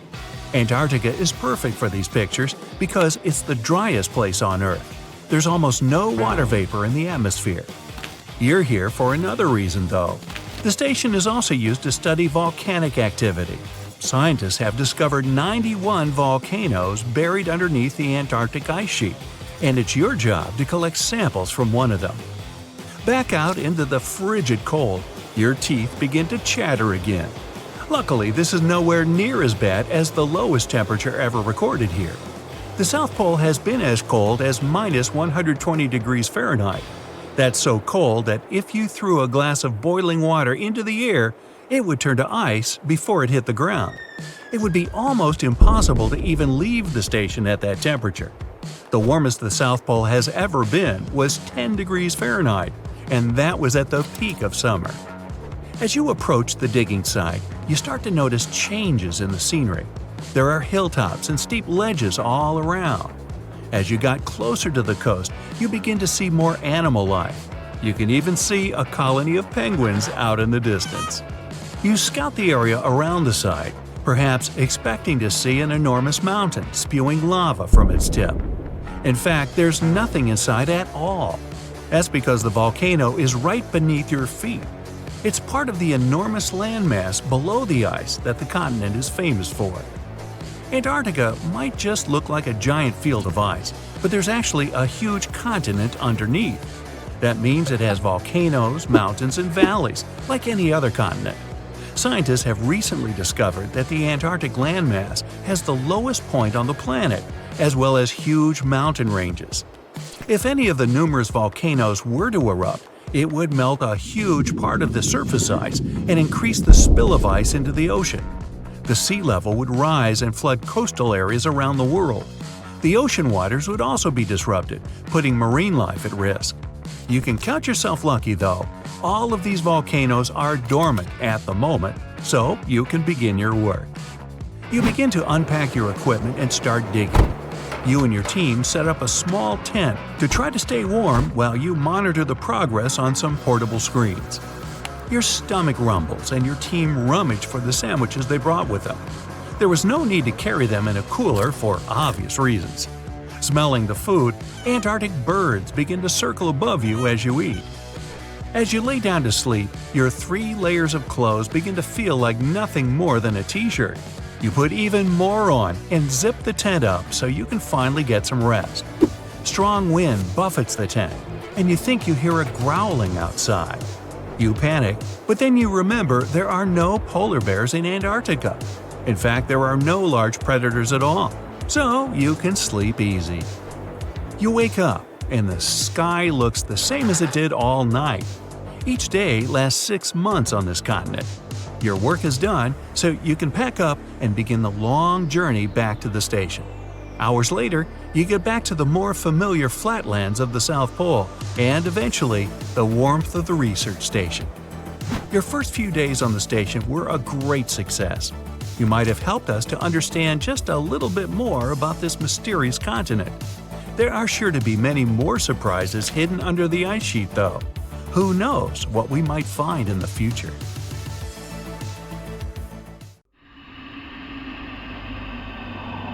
You're walking along a hot desert under the scorching sun.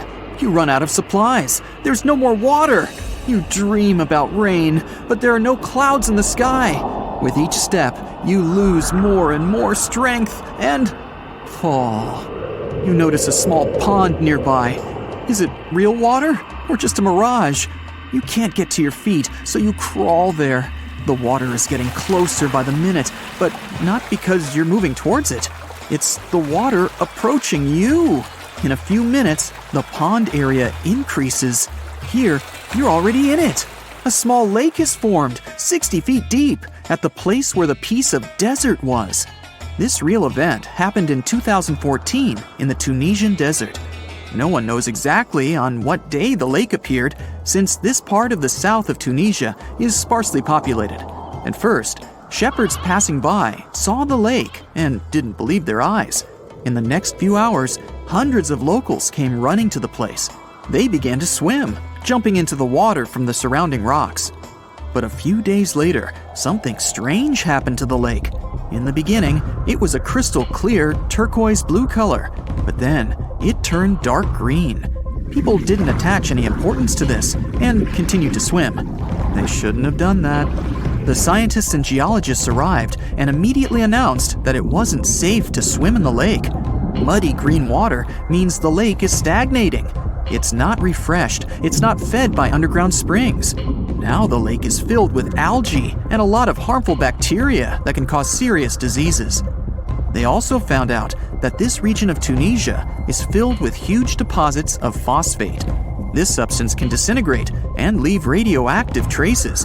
The lake can be carcinogenic, toxic, and hazardous for any living organism.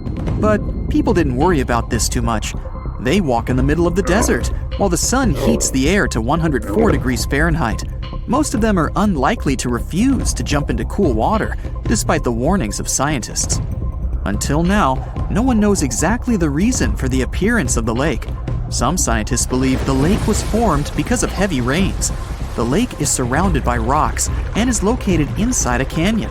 The water could just accumulate after each storm. Some geologists think an earthquake was the cause of the lake. A small seismic activity provoked the rupture of the Earth's rock above the water table, and through this hole, all the water splashed out.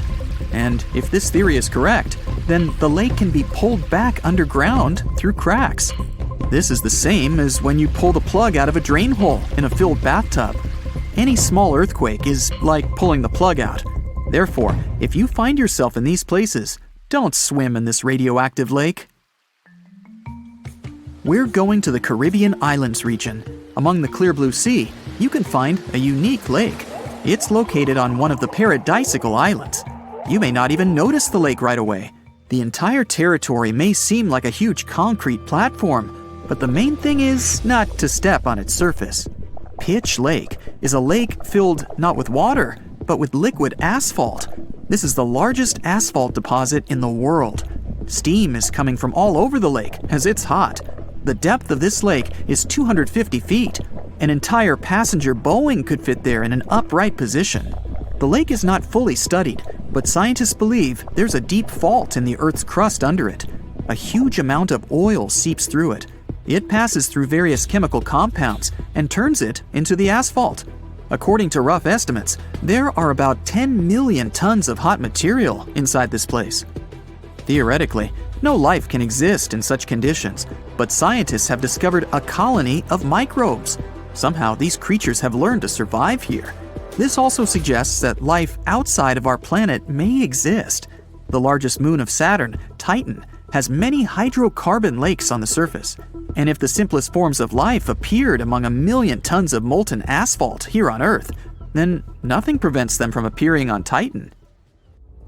We're going to Indonesia, to the island of Java. You need to climb a large volcano to see the next phenomenon.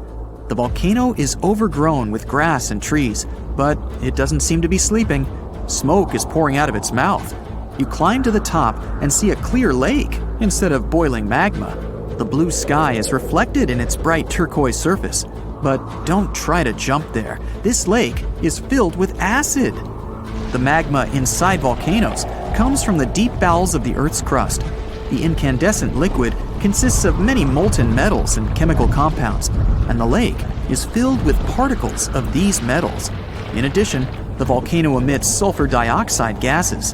When they combine with metals, they form a beautiful turquoise color.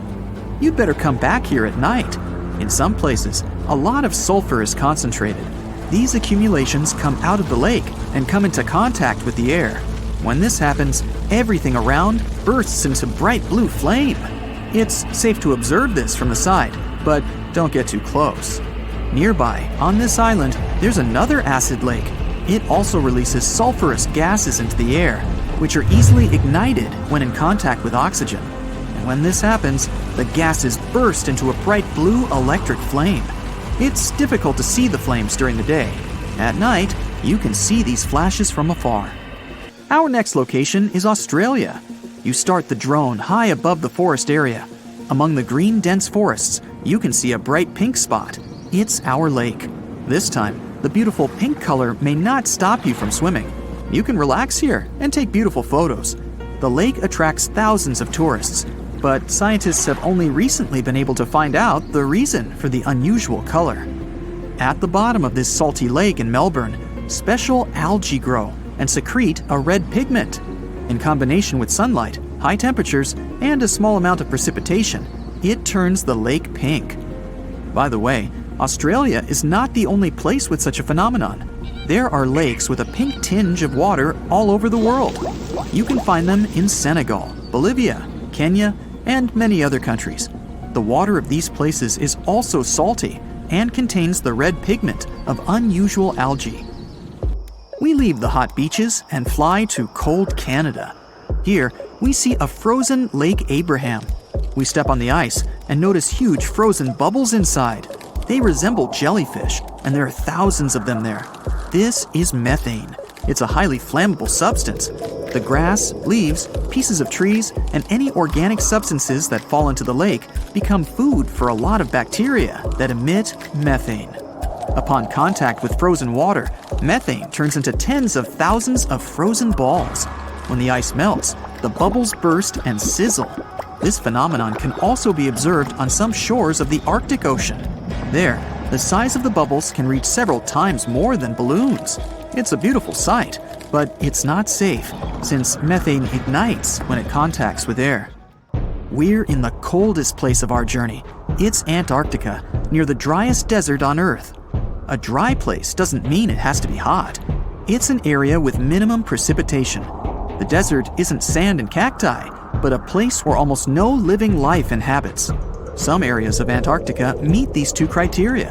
However, in this icy desert, you can notice a tiny lake. Its depth is only a few inches. Technically, it's a pond, but the most amazing thing is that it stays in a liquid form. The temperature here drops to negative 58 degrees Fahrenheit. The pond should be frozen, but this doesn't happen. Don Juan Pond is one of the saltiest reservoirs on the planet. The amount of salt here doesn't allow the water to freeze. Scientists have been studying this lake for more than 60 years, but they still can't find out the exact reason for the appearance of water here. Puna Grasslands, Peru. A bare desert, rocky land, and one big nothing. Oh no, wait, there's Ureta.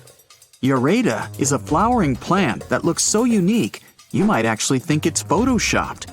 That's how different it is from the rest of the desert. At first sight, it looks like some rocks covered in moss. But we're talking about a 3,000-year-old plant found in the freezing Puna grasslands of the Andes. This plant grows in packs, and they're so dense you could stand on top of a Ureta shrub, and it'd take your weight without problems. Spotted Lake, Canada. They call it the most magical spot in Canada. In winter and spring, this is just a regular lake that looks like any other. But try going there in the summer when the water starts to evaporate. It'll feel as if you've entered a different world, a polka-dotted landscape with blue, green, and yellow spots. Over the summer, there are over 300 pools there, and they look magical. Over the centuries, people believed each of them had different healing properties. Oh, and the explanation for the vibrant colors is pure science. Each of them has a high concentration of different minerals. Rio Tinto, Spain. For more than 5,000 years, the Red River has been surrounded by mines full of copper, silver, gold, and other minerals. They give the river its unique reddish color. People were mining that area for centuries until the whole industry started to fade out. The mines remained abandoned until they were rediscovered in the 18th century. The river is quite impressive, but it's also very dangerous for people because of its high acidity. The bacteria in the water create similar conditions that can be found in some other places in our solar system. For example, scientists believe there's something similar on one of Jupiter's moons, Europa. An acidic ocean is hidden underneath the moon's surface. Toyama Bay.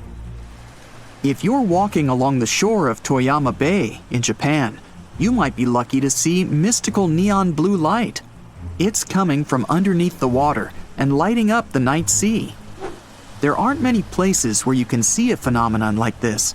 It's the firefly squid that's responsible for the breathtaking show. The creature lives at a depth of more than 650 feet under the surface. But in spring, they gather near the coast. Sometimes, waves even wash them ashore. The light these animals emit is actually camouflage, which helps them to hide and protect themselves. During the day, the squids go back to the deep, but they come back to party near the shore at night. The light they produce isn't so bright you could read a book in the dark, but it's still quite impressive. Fly Geyser, Nevada, USA. Imagine you're in a space rocket. At one point, you realize you've entered the atmosphere of some unknown planet. You haven't even realized it's there. The planet's gravity starts to pull your rocket down. Soon, it crash lands on the surface. Luckily, your spacecraft is sturdy enough to stay intact. So you pull on your spacesuit and crawl outside. Right in front of you, there's something you've never seen before. Incredible nature, unbelievable colors, and a bizarre mountain-like thing. And suddenly, it spews out a column of boiling water. You shake your head. This vivid imagination of yours. You're actually in Nevada, looking at Fly Ranch Geyser. Don't get disappointed, it's still marvelous. The geyser appeared in the 1960s when a geothermal power company drilled a hole. This allowed the groundwater to escape.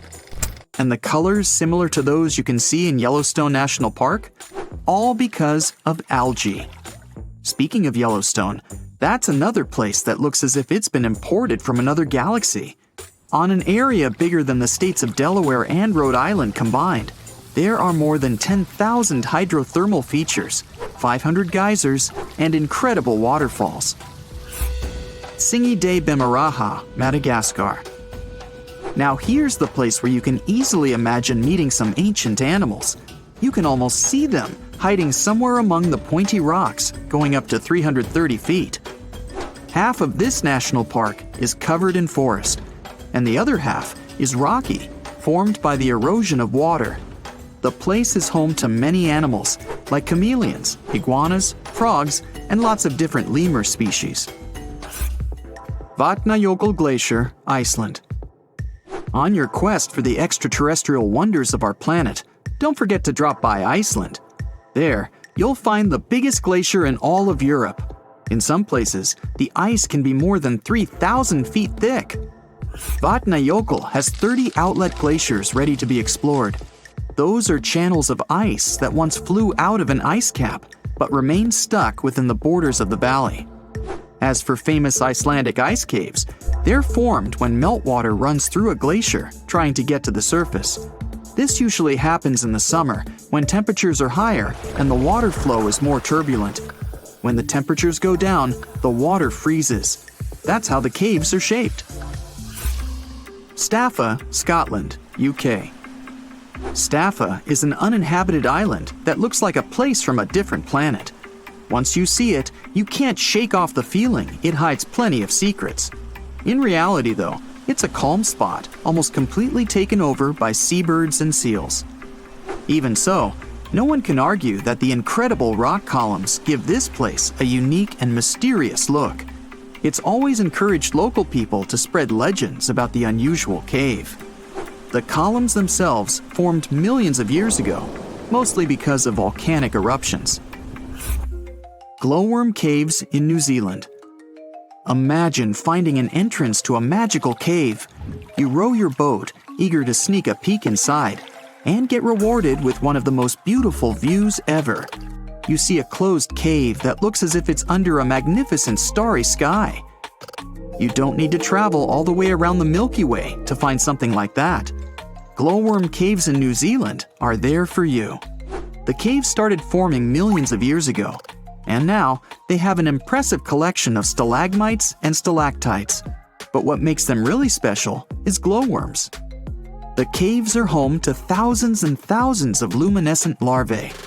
Worms need to attract insects and potential partners. To do that, they use their tails that glow in the dark. There are lots of caves like this in the area, and people have been exploring them for over 100 years. Wulingyang Scenic Area, Zhangjiajie, China. This amazing place has breathtaking sceneries and more than 3,000 sandstone pillars. They look as if nature decided to make its own version of skyscrapers. Some of them are half as tall as the Empire State Building. Usually, you can't even figure out where the pillars start. All you see when you try to make out what's there at the bottom is endless mist. Two natural stone bridges seem to be floating among the pillars, lost in the clouds. The Eye of the Sahara. That's a mystery that's remained hidden for millennia. This geologic formation is difficult to spot when you're standing on the ground. That's why it wasn't discovered until people started to explore space. For some time, scientists thought it was an impact crater created by some space object hitting Earth's surface. But after doing the research, they found out the origin of the eye was entirely Earth-based. These days, geologists believe the eye's formation started over 100 million years ago, when plate tectonics were pulling apart the supercontinent Pangaea. Molten rock, which was rising toward the surface, created a massive dome made up of different layers. Later on, volcanic activity and erosion finished the eye's look. Baikal Lake, Russia. The deepest, the oldest, and one of the biggest freshwater lakes in the world is bound to have some secrets of its own. The lake is frozen from early January to May. In the summer, the water is so clear you can see up to 130 feet down. That's because melted ice from the Siberian mountains is incredibly pure. There are also no mineral salts in Baikal. Salar de Uyuni, Bolivia. It's one of the most extreme places in South America. The world's biggest salt flat stretches for over 4,000 square miles. It appeared when prehistoric lakes evaporated thousands of years ago. A thick, salty crust extends beyond the horizon. At one point, you're not even sure where the land ends and the sky begins. The Atacama Desert, Chile. The world's driest desert is all about rocky landscapes, salt lakes, dunes, and extreme temperatures. In some parts of the desert, there's been no rain for almost 500 years. With no water or nutrients from the ground, there are no plants. That's one of the reasons why you might feel as if you're on another planet, like Mars. But wait for the night to fall. An infinite sky full of stars looks like a window to the universe and its mysteries. You plan to spend your summer vacation in Africa. The final destination is the Sahara Desert. It's located in northern Africa, stretching from the Atlantic Ocean to the Red Sea. You're excited to ride camels and learn about the region's rich cultures. You hop on an extensively long flight, and finally, you are here. You find yourself in the world's biggest hot desert. Can you believe it's 3 million square miles? You're ready for your first adventure after drinking liters of ice-cold water. The guide gives you a choice. You can spend 2 weeks visiting a collection of oases, or you can help them solve an ongoing local mystery. Deep into the desert, near this Algerian town, lies a mystery begging to be solved. A collection of huge, spotted circles in the sand. There are dozens of them, stretching for miles in a straight line. The circles were first identified via Google Earth images several years ago. People have debated them for years, but no one seems to know the answer. The strange thing is that they are so many miles away from any towns, roads, or human activity. The quickest way to discover the truth behind the circles is asking questions. You grab your notebook and set out to talk to locals. Everyone is helpful in this scenario: geographers, anthropologists, elders, and historians. The first person you talk to is a map expert. You need to understand if those circles were authentic or a satellite glitch. You end up interviewing the people who take Google Earth satellite pictures. The circles are really there. They appear in multiple pictures from many years. Then, let's understand why they are there in the first place. After 2 days of interviews, you have your first lead. The circles could be the result of oil activity. Experts explained why this would make sense. Algeria is a rich area for natural resources, so this would be a sensible guess. Usually, to find out if there is anything worth extracting, companies would undertake seismic surveys. Seismic surveys are a way of analyzing the Earth's surface by sending shock waves into the ground.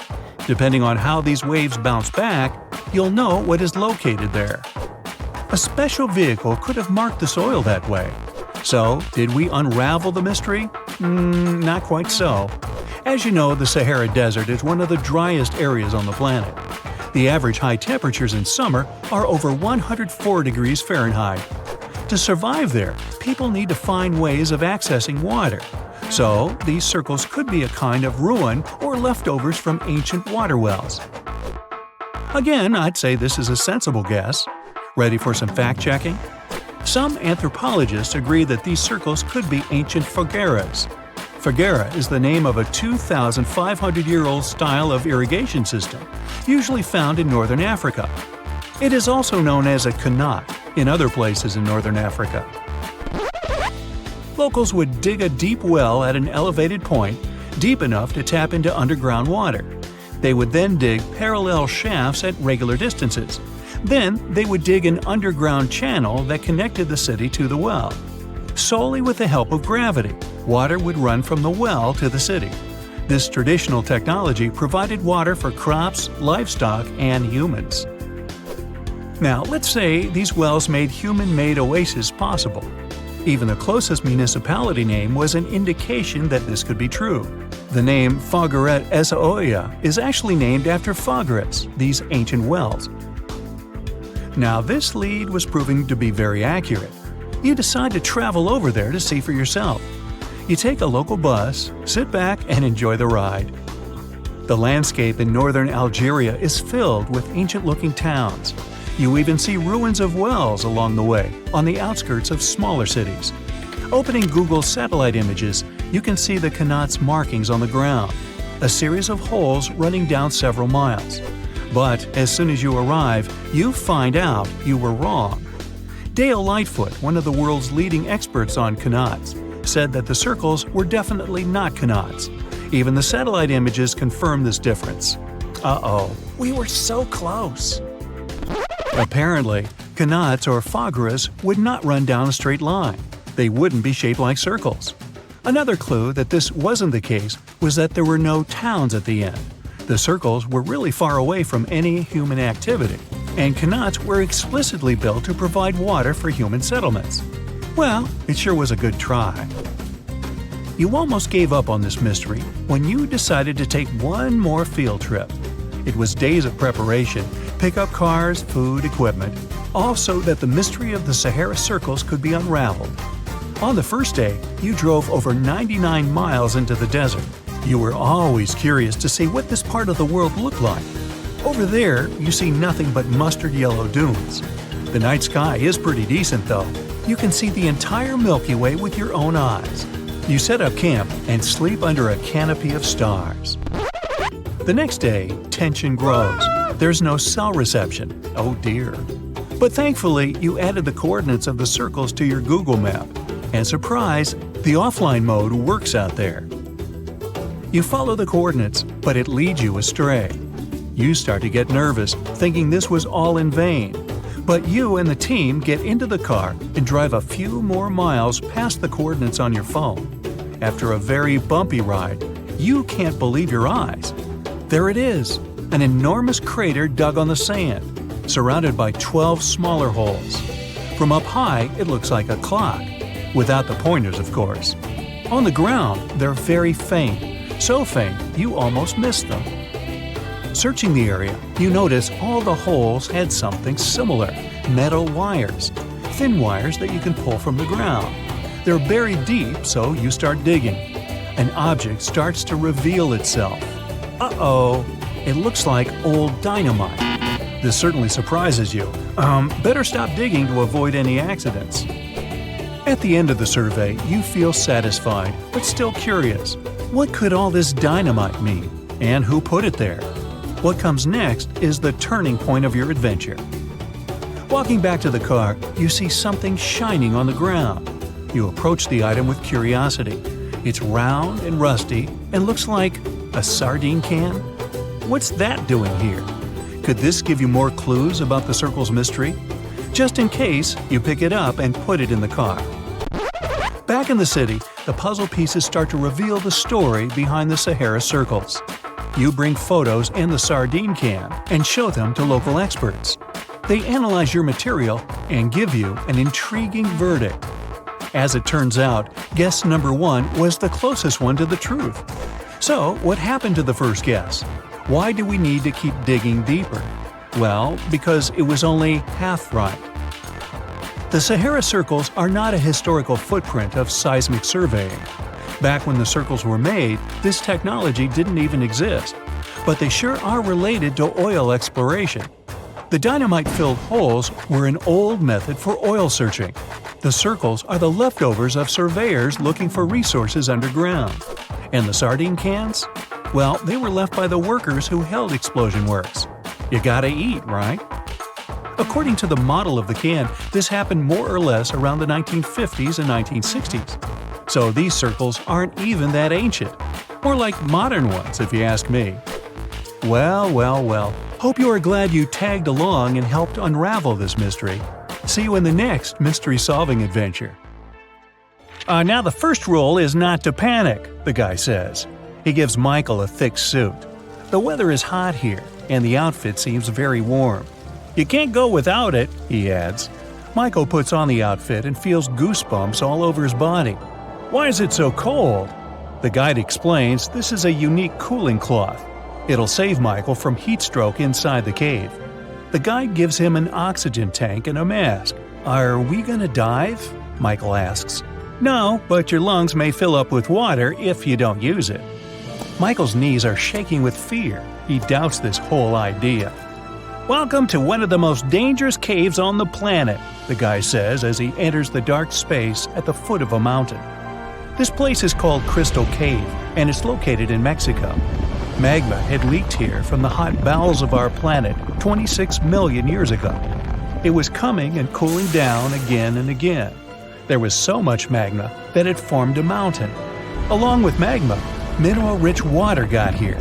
It had been seeping through the rock tunnels and had formed a cave under the hill. Then, something strange appeared in these hot waters, something that seems to be from another planet. Michael is going down the road. He illuminates the bottomless darkness with a flashlight. The air becomes hot and heavy. Microscopic particles of water are hovering here. Along with a guide, Michael descends to 980 feet. This is more than half of the Empire State Building's height. The air temperature goes up. It feels as if they were approaching the Earth's core. Finally, the descent ends, and they jump on solid ground. The guy puts on an oxygen mask and tells Michael to do the same. You can't breathe in such moist and acidic air. The lungs can fill with water, which will lead to disastrous consequences. The air here feels to Michael as if he's walking through a very thick fog. The temperature rises up to 136 degrees Fahrenheit. It's higher than in the world's most hot deserts. Michael lights his way and notices something big, white, and shiny. It's a huge crystal beam sticking out of the ground that's reaching up. The whole cave is filled with these huge things. They stretch in different directions and rest against the ceiling and the walls. Somewhere they block the path, and somewhere they are like bridges. Michael climbs onto one of the crystals and walks on it. The guide explains that each column is made of gypsum. You know this substance as it's used to produce building material, plasterboard. Michael touches the hard surface of one of them. It seems that some ancient civilization could have built it. The guide says that everything inside this cave is natural. For the first time, this place was discovered by two miners in the year 2000. Since then, scientists have managed to find out that some crystals are 500,000 years old. You can also find one of the largest natural crystals in the world here. This beam is about 36 feet long and weighs 55 tons. This place is filled with water rich in calcium sulfate. This element is capable of forming minerals. A colorless variety of gypsum prevails here. The water and warm air help form the crystals. Humidity and temperature haven't changed for centuries, so these columns continue to grow even now. This place is fascinating. Michael wants to stay here longer to explore the cave, but unfortunately, it's dangerous. They may get lost or slip on the gypsum rocks. Plus, they're running out of oxygen, so they have to climb back up. They come out of the cave and meet the police. It turns out that it's prohibited for tourists to enter the cave. Even scientists must get special permission to go here. And it's for a good reason, since the cave is one of the most dangerous places on Earth. Michael and the guy pay a fine and leave Mexico. The next stop is Italy. It's a good thing you've taken a good camera with you, the guide says. This is one of the most fascinating caves in the world. You need the best equipment to capture this beauty. Michael and the guide are on a small boat. They sail along the coast of the island of Capri, Italy. Luckily, there won't be any danger this time. They are approaching a small rift inside the mountain. This is the entrance to the Blue Grotto. The hole is so tiny that only one boat can pass through it. Michael and the guide get into another dimension. The cave is filled with water. The walls are shining with blue light coming from the lake's depths. Michael takes pictures of the cave and notices that the entrance they got through glows with a bright white light. It's the sun's rays illuminating the cave as they enter it. There's another hole under the water. The sunlight penetrates through it, filling the lake with a blue glow. But it's time to move on. The next cave is in New Zealand. They arrive to the North Island. There's a place deep underground with winding, intricate caves. They appeared here about 30 billion years ago.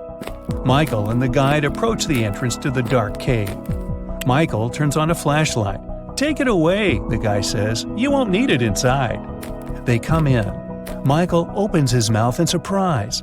The whole cave is filled with glowing lanterns. They are all living creatures, fireflies. They're shining with a blue light. Michael feels like he's on another planet. The entrance to the cave is limited to not harm the fireflies. Scientists use automated equipment to monitor the cave. They watch the temperature and the level of carbon dioxide necessary to maintain the life of glowing beetles. If many people get here, the level of carbon dioxide will increase. The time for a visit is also limited, so they ask Michael and the guide to leave the place. "Now, we're going to see something creepy," the guide says. "Are you ready?" And the next stop is California. The place is called Moaning Caverns. The cave seems quite ordinary from the outside, but the guide looks a little nervous and scared. They attach the rope to the belt and begin the long descent. The bottom is 165 feet deep.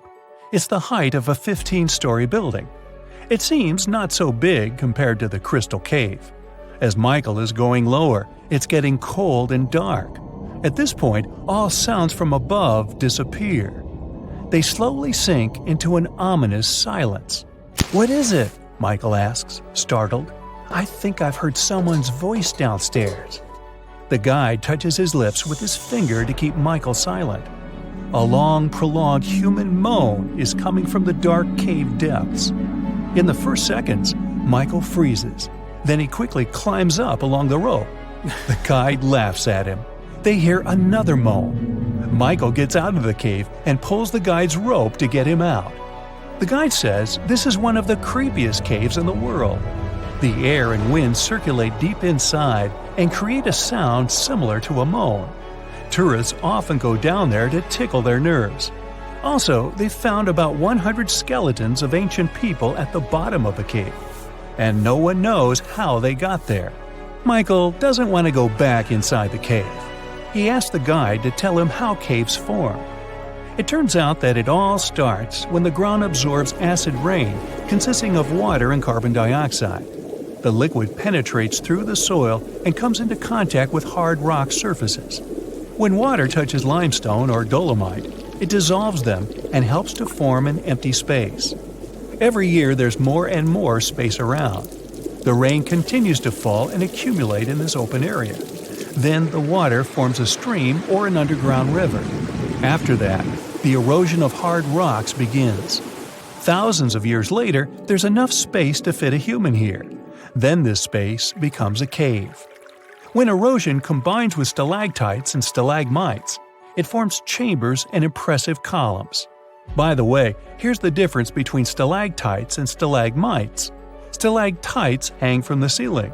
Stalagmites stick out of the ground. It takes about 1 million years to develop such underground landscapes. So, every time you walk in these places, you come into contact with the ancient past of our planet.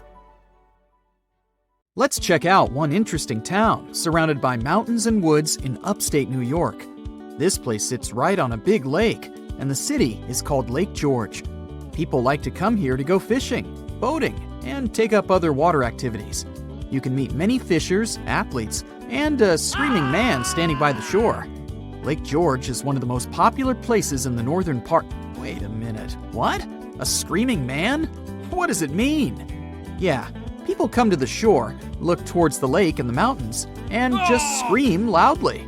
It looks pretty weird from the outside. Here's a young guy screaming. Then he leaves, and a girl stands in his place. She starts screaming too, and then she offers you to do the same. Okay, you come to the spot where she was standing, turn towards the water, and shout. Wow! The sound of your voice echoes back to you. You hear yourself as if the sound wave passed through a giant megaphone. Your scream sounds distorted. It's unbelievable. You get closer to the shore and start screaming again. But this time, the magic is gone. You hear your usual scream.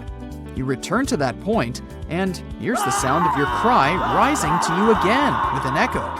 But how does this happen? Look where you're standing, the girl tells you. You're standing on a round concrete platform with an engraved image of a compass. Right on the compass, you see a blue map of the lake. In the center of this pattern, 2 compass lines intersect and form the X symbol. Anyone who stays in this exact spot and shouts towards the lake will hear an incredible echo of their voice. It's as if your scream is coming back to you from another dimension. But the most exciting thing is that people standing nearby don't hear it. They see you as just a screaming person with an ordinary voice. They can hear the echo only in this X spot. Scientists still can't explain this acoustic phenomenon or figure out the reason for this behavior of the sound waves. All they have is guesses and theories. The concrete platform is surrounded by a small curved wall from the lakeside. Some people think that your voice resonates from this wall and creates this sound effect. Many places have similar semicircular walls, but they can't play such an acoustics trick.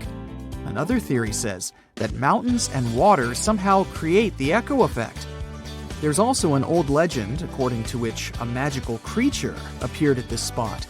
It shouted towards the water, and its wisdom has echoed throughout the lake ever since. I still think the sound resonates from the wall, but let's move on. We have more places to go. The next incredible location we're going to drop by is in California. Welcome to Lake Berryessa. Just stand on the shore and watch. Everything seems normal. Beautiful nature, clean, calm water, but there's a huge deep hole in this lake into which millions of cubic feet of water are pouring per second. But don't worry, this is not a natural anomaly or a tunnel to the underworld. It's the glory hole, and people created it. Lake Berryessa is in the area where the farming town of Monticello used to stand. In the last century, people built a dam next to the lake. During the rains, the water level rose and overflowed beyond the edges of the dam. To solve this problem, engineers built a vast hole. To give you an idea of how vast it is, imagine an ant standing on the edge of your bathtub with water flowing through the drain hole. The glory hole is as big for you as the drain hole would be for the ant. The water goes through a long horizontal tunnel and enters the nearest bay. The glory hole is a local attraction and a popular place for tourists. Now let's move to the Caribbean region for another fascinating location. Here, among the clear blue sea, you can find a unique lake on one of the dreamlike islands. Its entire territory looks like a giant concrete platform. But don't swim in it. Steam emanates from the lake's surface because of high temperatures. Almost all the water here is liquid asphalt. Pitch Lake is the largest asphalt deposit in the world. Its depth is 250 feet, which means that a passenger Boeing can fit there in an upright position. Scientists haven't yet studied the lake thoroughly. They think there's a fault in the Earth's crust underneath it. Natural gases and oil pass through this crack and mix with water. Then, all this liquid goes through many chemical reactions and turns into asphalt. The lake contains about 10 million tons of hot material, according to rough estimates. Theoretically, no life can exist in such conditions, but scientists discovered a colony of microbes there. This means that life outside of our planet can exist. Saturn's largest moon, Titan, has many hydrocarbon lakes on its surface, similar to Pitch Lake. And if the simplest forms of life can exist here, in the asphalt lake, they may also survive on Titan. Our next unusual lake is in a pretty unexpected place, in the driest region on Earth. And these are not hot dunes and lifeless plains. This region is in Antarctica. A dry area is not where it's hot, but where there's almost no precipitation. The desert is not heat and sand, but the absence of life. Some areas of Antarctica meet these two criteria. It's so cold here that a mug of tea can freeze in a minute. But the lake we want to see doesn't freeze. Although it's not even a lake, but a pond, because of its tiny size and depth of several inches. It resembles a large puddle of icy water. it doesn't freeze because Don Juan Pond is one of the saltiest reservoirs on the planet. Salt prevents water from turning into ice. But the most interesting thing is the lake's origin. Scientists still don't know how it appeared here. Our next stop is in the southern part of Tunisia. In 2014, a strange lake appeared out of nowhere, right in the middle of the desert. No one knows when the lake was born, since this part of the region is sparsely populated, and people don't live in the area around the lake. Shepherds passing by were the first to have noticed the lake. They told the locals about it. A few hours later, hundreds of people came to the place to swim in the clear, cool water. The lake became a popular place, but after a few days, something strange happened. The water turned dark green. The locals didn't care about this and continued to bathe in the lake. But when scientists and geologists arrived at the place, they immediately declared that the water was dangerous. They said the lake was stagnating. It didn't refresh itself from underground streams, and the rains didn't feed it either. The water became moldy and dirty, and then turned green. The lake contained algae and a lot of harmful bacteria dangerous to the human body. Scientists also found out that the land in this region had phosphate deposits. This substance can decay and become radioactive. But the locals didn't take the scientists' words seriously. Just imagine that you're wandering in the desert under the scorching sun and notice a cool green lake. Few people will refuse to jump in there. The origin of this lake remains a mystery. Some experts think that heavy rains have filled a hole in the ground with water. Water has probably accumulated in the shadow of rocks surrounding the canyon. But another, more frightening theory says that an earthquake formed the lake. The seismic activity must have torn the Earth's crust above the water table. Then, underground springs spilled out of the depths and filled this crevice. This means that all the water that came here can pour back out. Imagine pulling the plug out of the drain hole in a bathtub. Any small earthquake can make the lake's plug fly out. In this case, the gap can take all the water back underground. So let's hope there won't be any swimmers in the lake at that moment. Let's play a little guessing game. I'm going to name the sites you have on your bucket list. Machu Picchu, the Colosseum, Petra, Taj Mahal.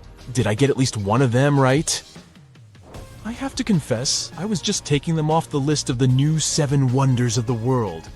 It was officially finished in 2007 after a worldwide vote. What happened to the old list? Well, it was put together in the 2nd century BCE. And there is just one site currently still standing, the Pyramids of Giza. Pack your bags. We're going to Peru, the home of the mighty Machu Picchu. When it was first discovered in 1911, its explorer thought he had managed to find the lost city of the Inca. Several decades later, it turned out it wasn't the same city. Plus, there were still 3 farmer families living there, so it couldn't be really called lost and forgotten. No wonder they like it so much there. The stones making up the buildings are cut so precisely and sit together so tightly that you can't even insert a credit card between them. It has saved the city from some serious earthquakes, which are common here. The buildings just dance through all the shaking and then go back into place. And because of the way it's arranged, you can see the sun rise or set exactly behind the important peaks on important days for the Inca. More than half, 60% of all the construction in Machu Picchu was done underground, so you can't even see it. The best part is that there are still things to be discovered if you want to get your name inked in history. Our next stop is on the Yucatan Peninsula in Mexico. The mighty Chichen Itza sits here for well over 1,500 years. The structure has exactly 365 steps. You can count when you go next time if you don't trust me. The Maya, who built the whole thing, were really into astronomy, so it's not surprising they made as many steps as there are days in a year. Also, if you happen to be here during the spring or fall equinox, you'll notice the shadows the setting sun casts make it look like there's a snake going down the stairs. The feathered serpent was one of the main deities in ancient Mexico. Chichen Itza used to be a busy urban center. It had its ups and downs. And by the time the Spanish arrived, the 16th century, it had been mostly abandoned. The first photos we have from the spot are from the end of the 19th century. Looks like the terraced pyramid had a lot more vegetation on it back in 1892. The only source of fresh water in this dry climate is the cenotes, or water-filled sinkholes. There are 4 visible cenotes, and the temple pyramid most likely stands on top of one more. Archaeologists are looking for tunnels to enter it. To see our next wonder, you must be prepared to share it with around 15,000 others. That's how many people visit the statue of Christ the Redeemer every day. The statue sits above the Corcovado mountain and weighs roughly 635 tons. Must have been tricky to lift it all the way up there. Actually, it came in parts. A French sculptor, Paul Landowski, made several pieces of the future sculpture out of clay. The head and the hands were made in full size, and the body would be made larger on the spot. The parts of the statue were cut into cubes and then cast into concrete and put together. Workers prepared the cement right on the spot and transferred all the tools by a small cogwheel railroad which tourists used to get up the hill. The statue is the best proof that lightning does strike in the same place more than once. It must be because of its position on top of the mountain, its fingers, head, and eyebrows got damaged by storms. Time to move on. This time, we're going to Agra, India. Yep, to see the Taj Mahal, that beautiful pink construction. Wait, wasn't it always white? Well, the Taj Mahal changes its color depending on what time it is. It looks pale pink or pearly gray at sunrise, crystal white at noon, and the sunset paints it orange bronze. In the evening, it may even seem translucent blue. And that's not the only optical illusion here. When you move towards the main gate, the building seems gigantic. But the closer you get to it, the smaller it looks. The minarets, or towers on both sides, might seem to be standing perfectly straight, but in reality, they're leaning outward. It's done for aesthetic balance, and also to prevent the towers from falling on the main building in case of an earthquake. For construction finished in the 17th century, the Taj Mahal looks good as new. That's because it regularly gets a spa day. They apply a proper facial mud pack to it, which is a traditional recipe to keep the radiance. I'm feeling peckish from all the traveling. How about we go to Italy and have some pasta? Just kidding. The real reason would be to see the Colosseum, of course. Its original name was the Flavian Amphitheater because it was built by the Flavian dynasty. The new name is most likely after the colossal bronze statue of Emperor Nero that was once next to the building. The model for the statue was the Colossus of Rhodes. In its nearly 2,000 years, the Colosseum has lived through at least 3 major fires and 4 earthquakes. It was damaged, repaired, and rebuilt many times. The impressive construction once hosted up to 80,000 spectators. What they watched wasn't necessarily as cruel as Hollywood made us believe. Most gladiator matches went under strict rules. Sometimes the public would get bored with the show, and the participants would draw out of the arena. Once the Colosseum stopped serving as an arena for those scary shows, it was used as a cemetery, a place of worship, for housing, workshops for artisans and merchants, the home of a religious order, and a fortified castle. Now it's open to the public, and you can check out its underground labyrinth. Are you ready for the next wonder? It's the lost city of Petra, or rather, the rediscovered city, which was once super rich and vibrant, then got abandoned and found again in 1812. The whole city is made of sandstone, and even though it's in the desert, it has seen some pretty heavy rains. Still, it has lasted 2,000 years thanks to some very skilled workers. Modern laser scanning showed that they put giant steps into the mountain to check the quality of the rock and carve out the buildings without risking their lives. And how did people survive here in the desert without any water?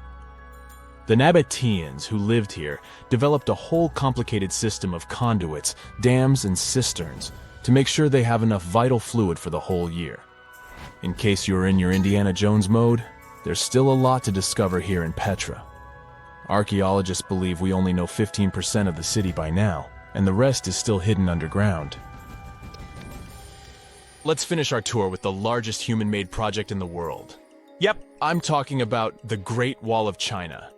It stretches for over 13,000 miles from the Bohai Sea in the east all the way to the Gobi Desert in the west. But don't trust the popular myth. You won't really see the wall from the moon. It took over 2,000 years to finish, and a good amount of building materials, mostly bricks and cut stone blocks. Have you ever scratched your name on a tree, or even worse, some famous place? No worries, I won't tell anyone. People who built the wall did the same. Some of the bricks, which are mostly from the Ming Dynasty, have some data like production location, brick household name, and the responsible officials. This was a form of quality control. If something happened to any of the bricks, it would be easy to find out who to blame for it. In the northeast of Thailand, a family of enormous stone whales swim through a forest. These aren't real whales, of course. They're actually a part of a 75-million-year-old rock formation. A long time ago, this part of Thailand was just a desert. The movements of the Earth's crust pushed sandstone up to create these fascinating mountains. Reachable by anyone willing to spend a day hiking up the network of trails, this landmark is becoming increasingly popular with tourists. Once you reach the back of one of the whales and look down on the endless sea of green below, you'll know why. On these hikes, you'll find waterfalls, a wide variety of exotic plants and animals, and from the very top, you can even look straight across to the neighboring country of Laos. Their shapes look just like whales swimming together. No wonder this place is called Three Whale Rocks. What a way to see Thailand on the back of a giant stone whale. While digging in a Canadian mine in March 2011, a worker made a shocking discovery. They found a nearly perfectly preserved nodosaur specimen. This extinct dinosaur weighed in at around 3,000 pounds and grew to 18 feet. Despite being over 110 million years old, the nodosaur was so well preserved that you can clearly see the heavy body armor and scaly skin that covered it. It took almost an entire year of painstaking work to uncover the incredible find. The fossil was finally unveiled in a Canadian museum in 2017. Unexpectedly, analysis of the skin showed shading that the nodosaur may have been capable of camouflage, like modern-day geckos and moths. This is in addition to the spines and scales that already make it a walking tank. Still being studied today, this nodosaur could go down as one of the most important fossils discovered in a long time. Its detail could help us to uncover even more of the mysteries of the past. The Voynich manuscript is the world's most mysterious document. Since its discovery in 1912, the manuscript has been a complete mystery to everyone that comes across it. It is heavily illustrated with strange pictures of alien plants, unknown objects, and the zodiac symbols. But the most interesting aspect of it is the writing. The language used in the text is completely indecipherable. No one knows what it says, who wrote it, or where it was written. We don't even know if it was a real, functional language or if it was just created for this one text. The drawings of different plants are equally intriguing. Most of the plants in the manuscript are identifiable as plants, but they don't match up with any known species. A professor of applied linguistics in England claimed to have deciphered some of the characters in the book, but we haven't managed to uncover any more information about this mysterious text. If you're ever going to head down under, don't forget to pay a visit to the Mystery Craters in Queensland. Halfway between Bundaberg and Gingin is one of Australia's most baffling finds, and that's saying quite a lot for Oz. In 1971, the site belonged to a farmer growing zucchini and potatoes. As the farmer tried to expand his farm, he kept hitting large rocks in the fields while plowing. When he took a closer look at the rocks in his way, he found marine fossils and some strange craters. The farmer passed his finds on to geology professors, who set out to research the formations.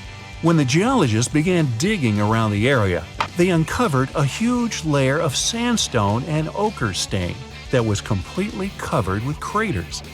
There were 35 craters in total, and the layer of rock is estimated to be around 25 million years old.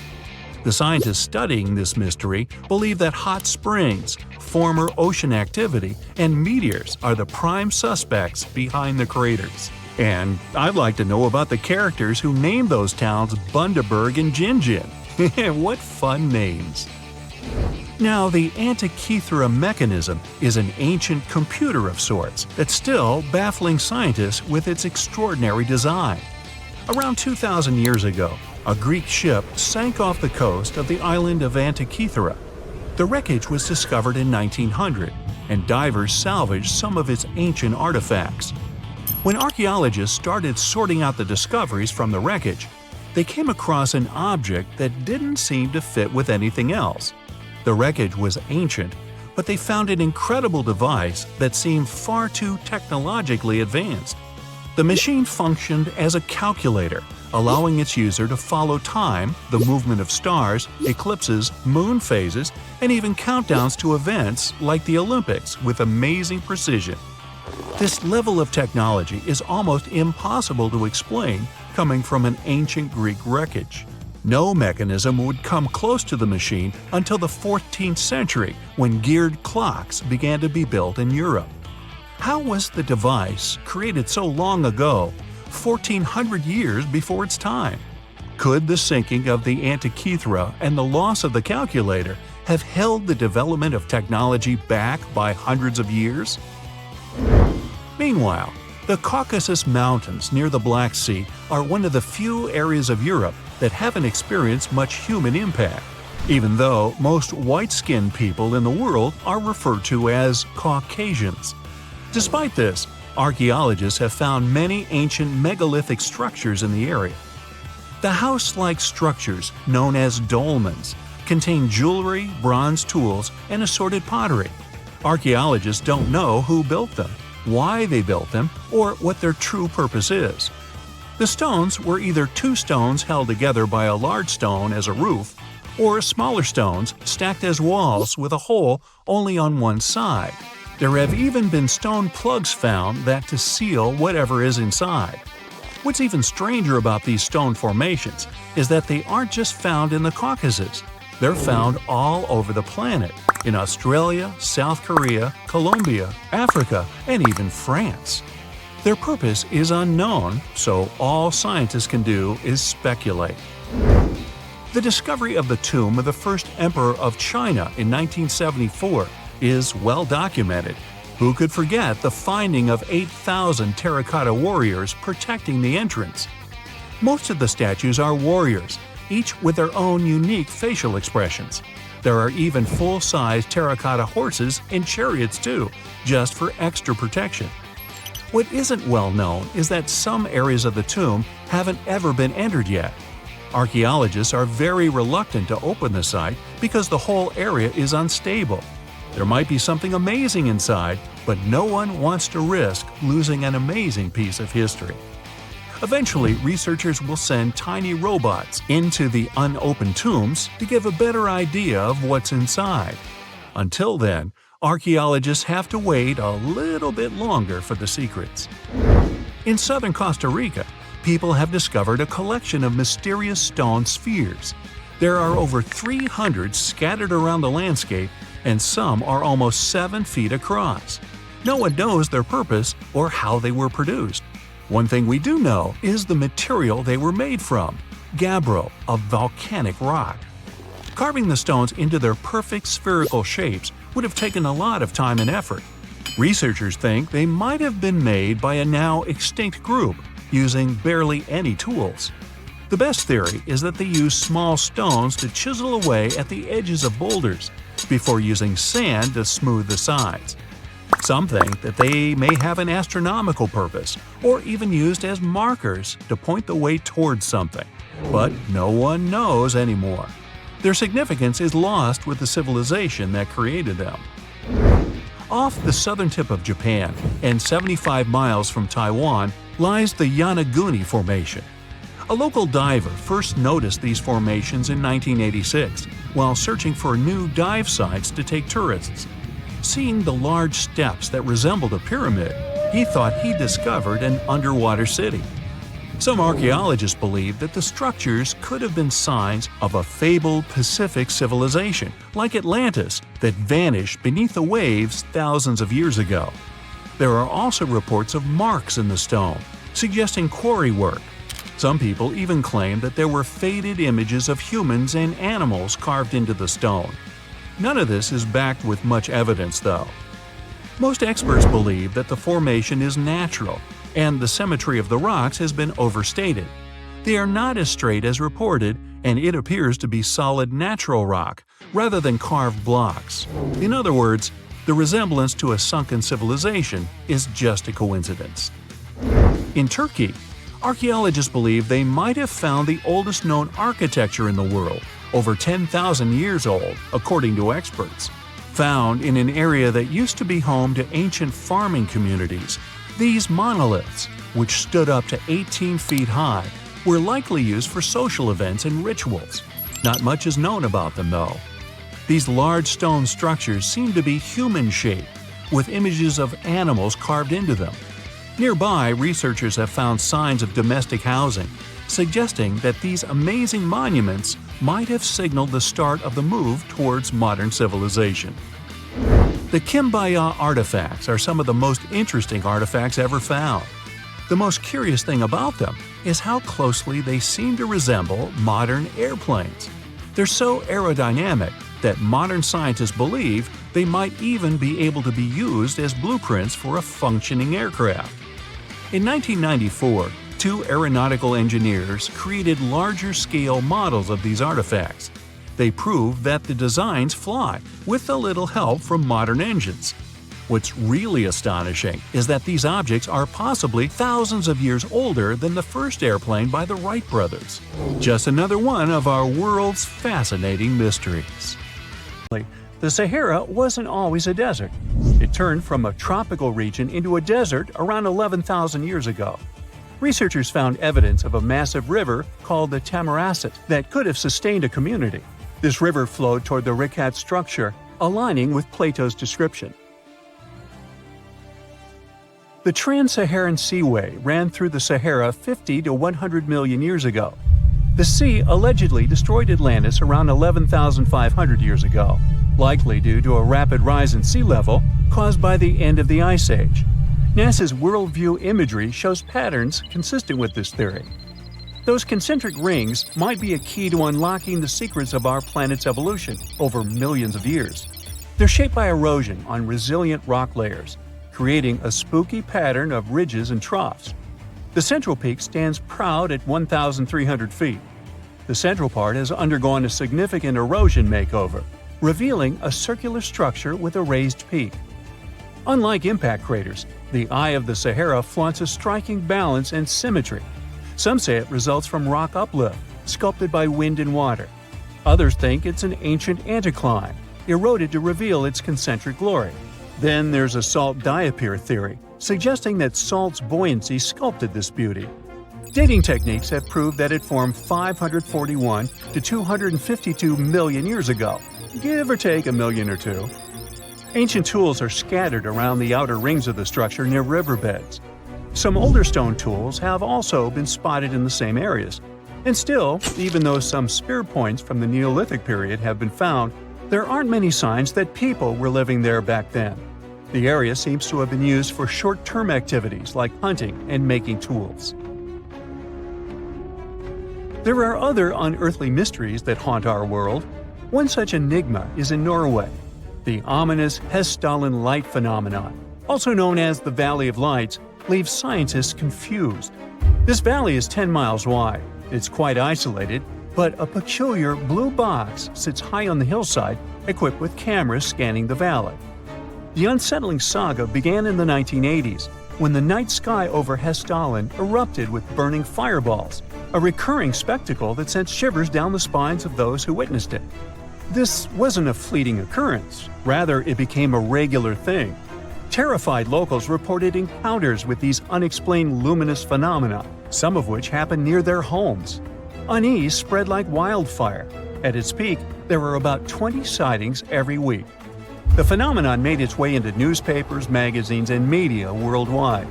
Soon, people flocked to the valley, hoping to see the lights themselves. In 1984, experts joined the fray, armed with sophisticated instruments like magnetometers, radiometers, and other ometers. What they encountered was mind-bending, lights that defied explanation. Some moved at a leisurely pace, while others raced through the sky at an astonishing 19,000 miles per hour. People tried to explain these lights: airplanes, distant reflections, ball lightning, satellites, planets, meteors. But the speed and how these lights danced ruled out all those theories. We're slowly approaching another mysterious place. This is the greatest subglacial lake among Antarctica's 675 known lakes. It can easily hide unknown life forms. This lake is beneath the East Antarctic ice sheet. Dive about 2.5 miles under the ice, and there you'll see Lake Vostok, located at 1,600 feet below sea level. This lake is 155 miles long and 31 miles wide at its broadest point. With an average depth of 1,400 feet, it's also the world's sixth largest by volume. It's like an underwater city with lofty pillars and deep basins. The secret lake was discovered in 1993, yet it had been waiting to be found down there for over 2,000 years, collecting ancient secrets. In 2012, scientists drilled through the ice, creating the longest ice core ever. They pierced the ice all the way to the lake's surface. The year 2013 brought an unexpected twist when the tranquil waters erupted during the extraction of an ice core, mixing with drilling fluids. Then they got a pristine water sample in 2015. Some believe there might be previously unknown life forms down there, since it's a fossil water reserve that's been untouched for millions of years. That could be a lot like those speculated ice-covered oceans on moons like Europa and Enceladus. It all started with a theory in the 19th century, suggesting fresh water lurking under Antarctic ice sheets.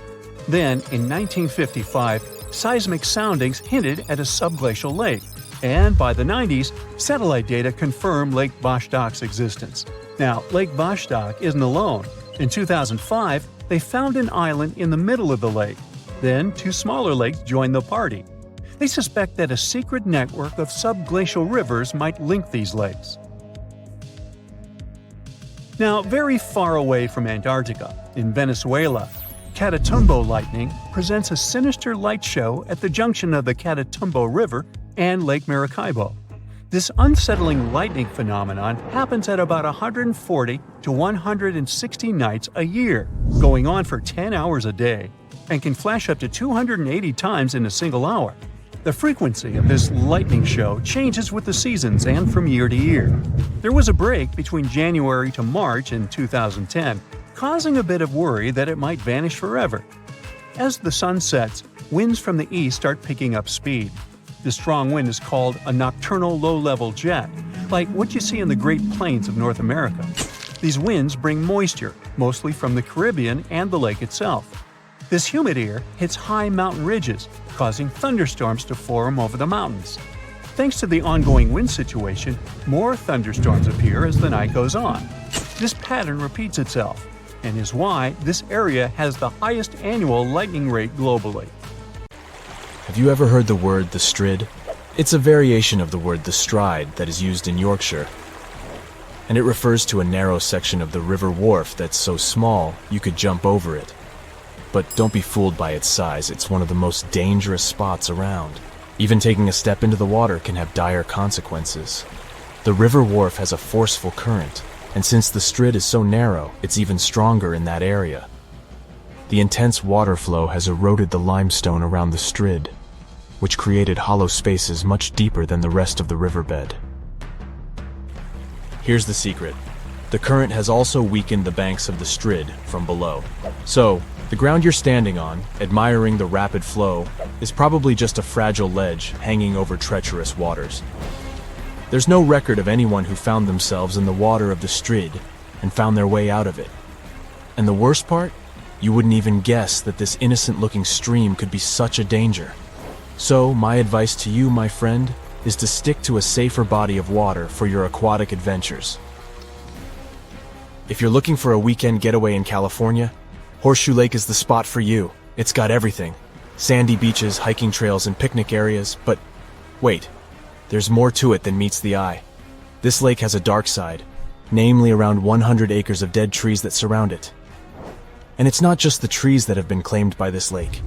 The earthquakes that hit in 1989 and 1990 unleashed carbon dioxide from under the hot magma. The gas seeped out into the air, damaging all the life around the lake. Even now, Horseshoe Lake is just as dangerous as it was 30 years ago. What makes it so scary is that the levels of this toxic gas change randomly. Warning signs that are posted everywhere certainly could give a horror film touch to a fun hike in the woods. In Kauai, Hawaii, there's a group of stunning waterfalls that used to be a popular destination for tourists. Kipu Falls, as they're called, were once the go-to spot for swimming and diving. To get to them, you had to take a long walk along a dirt path until you finally arrived at a breathtaking view of a 20-foot waterfall pouring into a crystal-clear pool below. But since 2011, this area has been off-limits to the public. Why, you ask? Well, there have been a lot of accidents at Kipu Falls. Obviously, jumping off the top of the waterfall would be an obvious reason for that, but in addition, there were much more mysterious cases. Witnesses tell tales of swimmers peacefully enjoying the pool at the bottom of the falls, only to be suddenly dragged under the surface. No definite explanation was found to these accidents. The locals believe that the water spirit Mo'o is to blame because it doesn't appreciate being disturbed by loud tourists. There's also a theory of a powerful whirlpool at the bottom of the pool. In any case, guide publishers do not mention Kipu Falls anymore, and trespassing is severely punished. The Samisen Hole, located in the Gulf of Thailand, is the ultimate spot for thrill-seeking divers, but it's also the most dangerous one. With a drop of 280 feet, it's the deepest diving site in the region. But its depth is not the only reason it is considered a place to avoid. The area is a major shipping zone for giant oil tankers. The strong currents around the hole make diving even more treacherous. And if that's not enough, the Samisen Hole is also home to deadly barracudas that could easily attack unsuspecting divers. The water is so murky that visibility is nearly zero, making it challenging to spot these aggressive sea creatures. All in all, the Samisen Hole is a breathtaking but extremely hazardous spot that should only be explored by experienced divers with nerves of steel. Let me tell you about New Smyrna Beach, the shark attack capital of the world.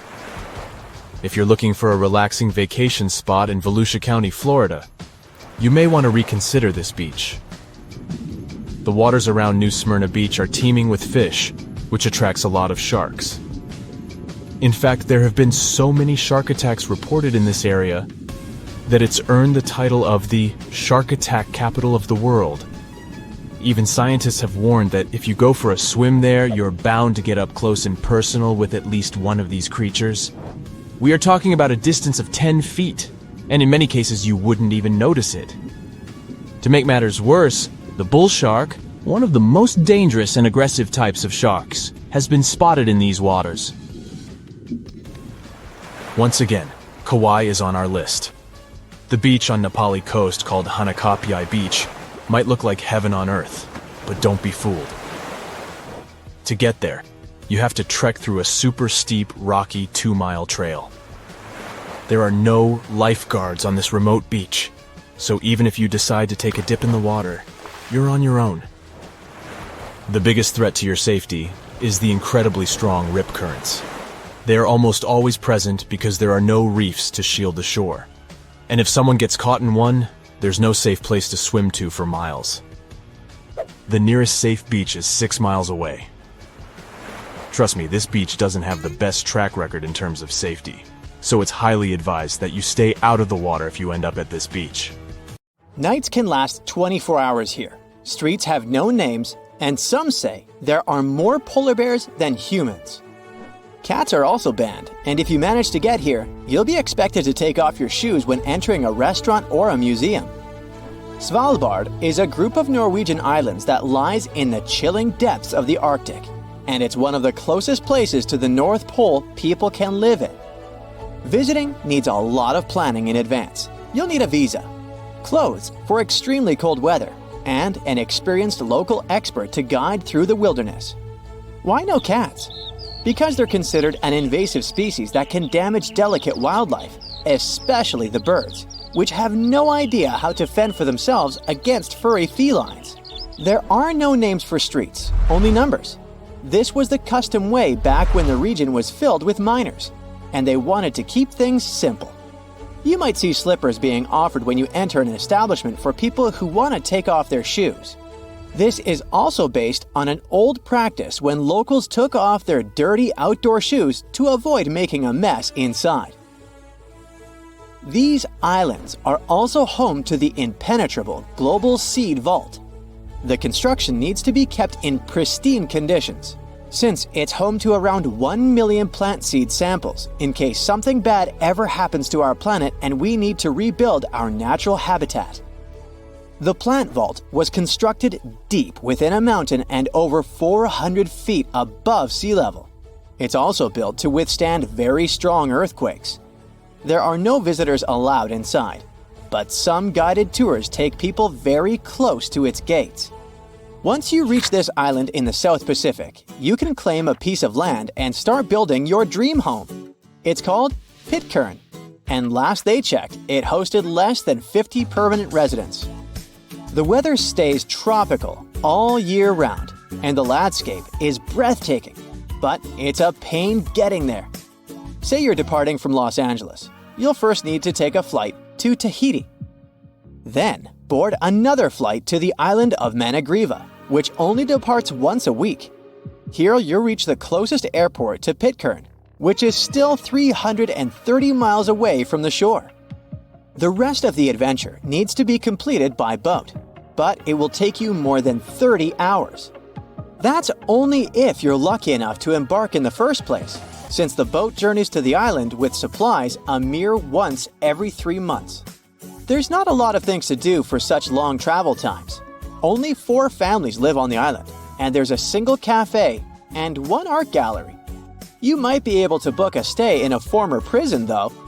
Locals first figured out they needed a prison in 2004, but it soon became unused. So now it also doubles as a hostel.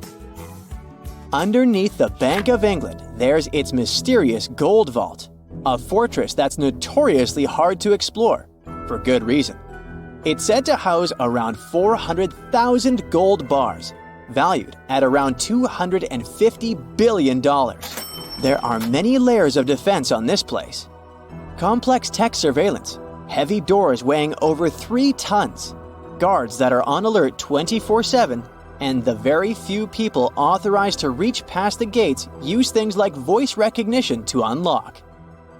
The official story back in the 1800s was that the bank had such a good defense that it could never be robbed. There is a rumor, though, that bank officials started getting anonymous letters claiming someone managed to pierce its walls. They shrugged it off until they met face to face with the culprit, a sneaky sewage worker. He slid out from under the floor of the vault, claiming he'd made his way in after discovering an old drain during repairs.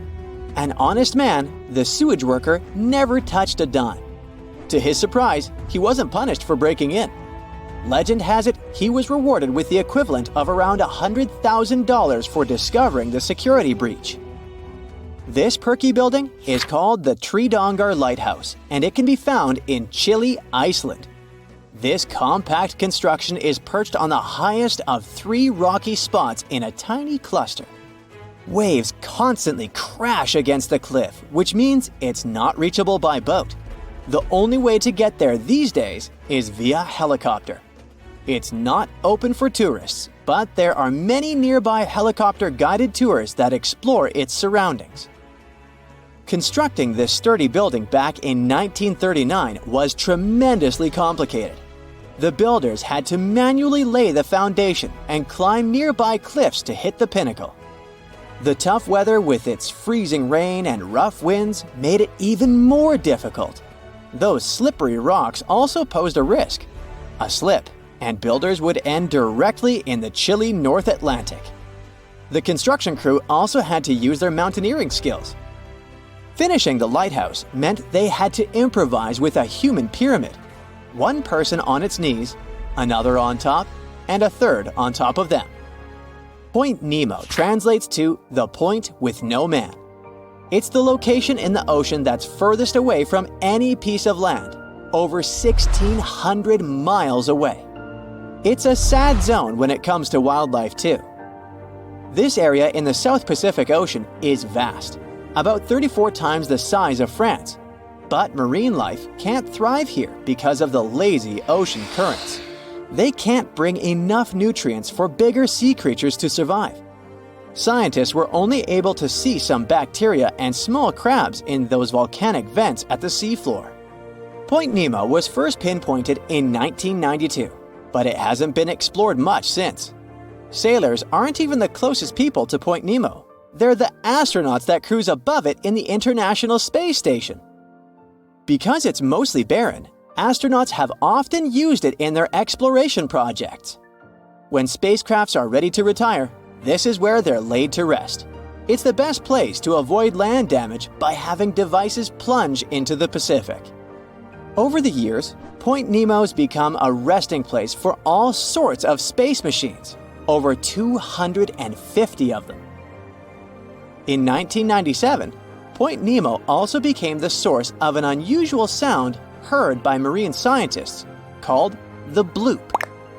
While people were initially excited to link the weird noise with some undiscovered and dangerous ocean creature, it was soon learned that the sound was made by an ice quake underwater.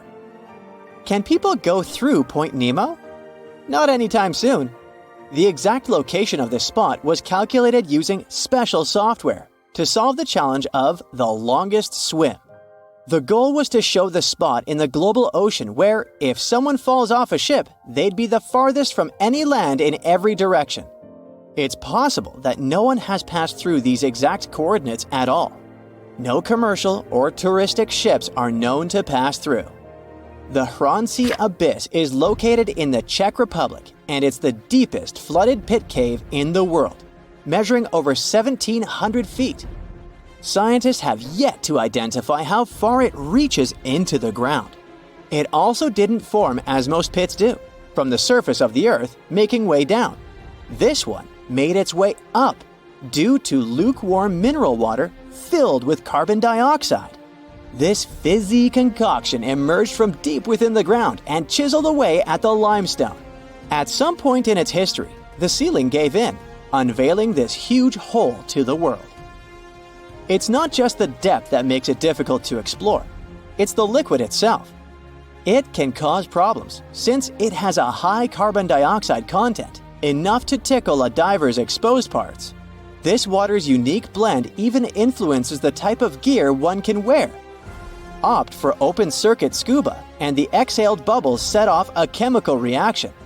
The result means less visibility in a place with low light conditions.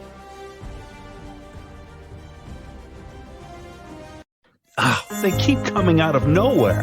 Mosquitoes are among the most common insects globally, with over 2,500 species buzzing, annoying, and biting people. It seems like you can't escape their silent presence and their incognito nibbles wherever you go. However, there is one place you can go where you don't have to sleep under a protective net or keep bug spray next to you. Drumroll, please. Ta-da! Iceland!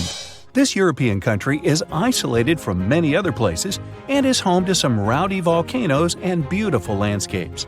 The best part of it all is that you can enjoy your trip without worrying about those little pests. Scientists have been wondering why there aren't any mosquitoes there, even though the cold isn't a deal breaker for mosquitoes to thrive. They prefer a wet, humid environment instead of the extreme north and south of the planet. But this isn't stopping them from reproducing in cold places. It's just Iceland that mosquitoes aren't particularly fond of. Some scientific theories include the freezing temperatures. Just because mosquitoes can reproduce in Iceland doesn't mean they like it there. Another theory is the chemical composition of the country's soil and water. The little critters can't adapt to it for a breeding ground. The main factor at hand is the temperature and the oceanic climate. Mosquitoes lay their eggs in bodies of water. When the eggs hatch and the larvae emerge, they have to thaw out. This will allow them to repeat the cycle. In Iceland, 3 major freezes and thaws happen every year. Mosquitoes wouldn't be able to survive through those. You would also expect neighboring territories like Greenland, Great Britain, and Norway to be hostile to mosquitoes, but this isn't the case. Plenty of these buzzers live and thrive there. Once, a mosquito managed to sneak into Iceland on a plane from Greenland. Sadly, or luckily, it's for you to decide, it didn't make it due to the conditions.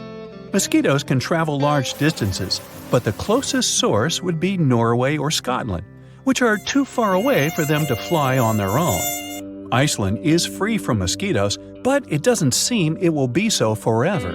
Scientists have reported 400 new insect species in the past 30 years. It could mean that either the insects are adapting to different climates, or the climates are changing for insects to thrive. Out of the 2,500 species of mosquitoes, more than 30 live in Britain and Scandinavia. It might be only a matter of time before they adapt and populate Iceland. These particular species would be capable of thriving in Iceland, but for now, the locals can enjoy the blissful freedom of smooth skins. Now, Iceland may seem far away, but that's nothing compared to Svalbard. This island is the northernmost populated place in the world. While here, no one talks about mosquitoes as a threat, but you might want to watch out for polar bears. Yup, the biggest carnivores on Earth are the biggest threat to people daily. You can walk around town and see signs that say, "Watch out for polar bears." The island hardly has 3,000 people living on it. It's composed of more than 50 nationalities, mainly working in mining. You can visit a Thai restaurant in freezing temperatures or buy some imported goods from a local grocery store. Now, you have to be well protected whenever you go out. They recommend keeping your car running and unlocked if you step outside for a while. The reason is that if a polar bear pops out of nowhere, you can safely run inside your car to protect yourself. And the polar bears, can't drive. Now, polar bears aren't the only creatures you'll find on this island. You can find some walruses, foxes, puffins, and penguins there. Sad news, guys, we are outnumbered in this world. Yes, there are almost 8 billion people, but that's nothing compared to ants. They might be small in size, but strong in numbers. As individuals, ants can carry hundreds of times their weight. Now, we don't know the exact number of ants roaming around, but scientists can guess that there are between 10 trillion to 100,000 trillion of them. Unlike mosquitoes, ants are very useful for the environment. They spread seeds and can help get rid of things that harm nature. They build deep tunnels which can house millions of their kind. Every ant belongs to a colony and remains loyal to one. It's often we see ants marching one by one, scavenging for food outside the colony. They rarely get lost and know exactly who is part of their colony. If they encounter other ants, they won't be too friendly. Instead, ants would rather remain close to their brothers to serve their main purpose and protect their queen. That's what they're born to do. You can find some ants that come in different sizes. The smaller ones usually take care of the queen and the babies. The regular-sized ones are considered to be the worker or scavenger ants. They build tunnels to house the babies and protect the queen as she roams around the tunnel. The larger ants protect the colony from any imposing danger outside, like some large insects or another ant colony that decided to expand their food search. Some ants pack a nasty bite, while some will just invade your picnic. And yes, in case you've been wondering, there are ants all the way in Iceland as well. And there can be ants in your pants as well. Okay if I tell you there's one insect that can survive just about anything, including radiation? The one that can survive anywhere and is a champion at endurance. Can you guess its name? Ladies and gentlemen, I give you the cockroach. These guys mostly like dark corners and seldom go out in plain sight. They're the super insects that would win gold if there was an Insect Olympics. They crawl really fast and occasionally fly. And if you think you can escape from them in the water, then think again. These creepy crawlers can hold their breath submerged in water for 40 minutes, which is longer than what most humans can do. They are one of the many insects that can last for a long time without food. They're cold-blooded, meaning their bodies need external heat to warm up. While they can go for a while foodless, they need water and can only last about a week without it. That's why roaches like to live in humid or moist locations, like bathrooms, basements, kitchens, or anywhere that has pipes and running water. They're experts in adapting to their environments. If you find one, then most likely there are dozens, if not hundreds more, somewhere nearby. If they're infesting your home, experts recommend finding and getting rid of the source they come from. Throw out the trash regularly and make sure to clean up everywhere you eat. Make sure no breadcrumbs are scattered for cockroaches or ants to pick up. If you see any holes where the vermin can crawl out, then seal them up immediately. Any entry point can be trouble for you, especially if they're next to watery places. If mosquitoes have around 2,500 different species, cockroaches are in a whole other league with more than 4,000 kinds worldwide. There's so many and also very, very old. Some fossils suggest the first of their kind were here more than 280 million years ago, unlike me. Throughout history, they survived many major natural disasters and remained on top. They're some of the few creatures that have made it since then. Some places near the Sahara Desert shouldn't only watch out for the heat waves, but also for the locust swarms. These creatures can travel for miles across countries and eat up everything along the way. Even though they can jump long distances, they have wings to fly. They usually land on large crop farms and eat everything up, leaving nothing behind. You can mostly find them in Africa, but they can also fly to places in the Middle East and Asia. Desert locust swarms aren't just creepy. They can affect the economy and people's livelihood. Each one can eat its weight in crops and leave devastating aftermath. Hey, compared to that, mosquitoes don't seem so bad now, do they?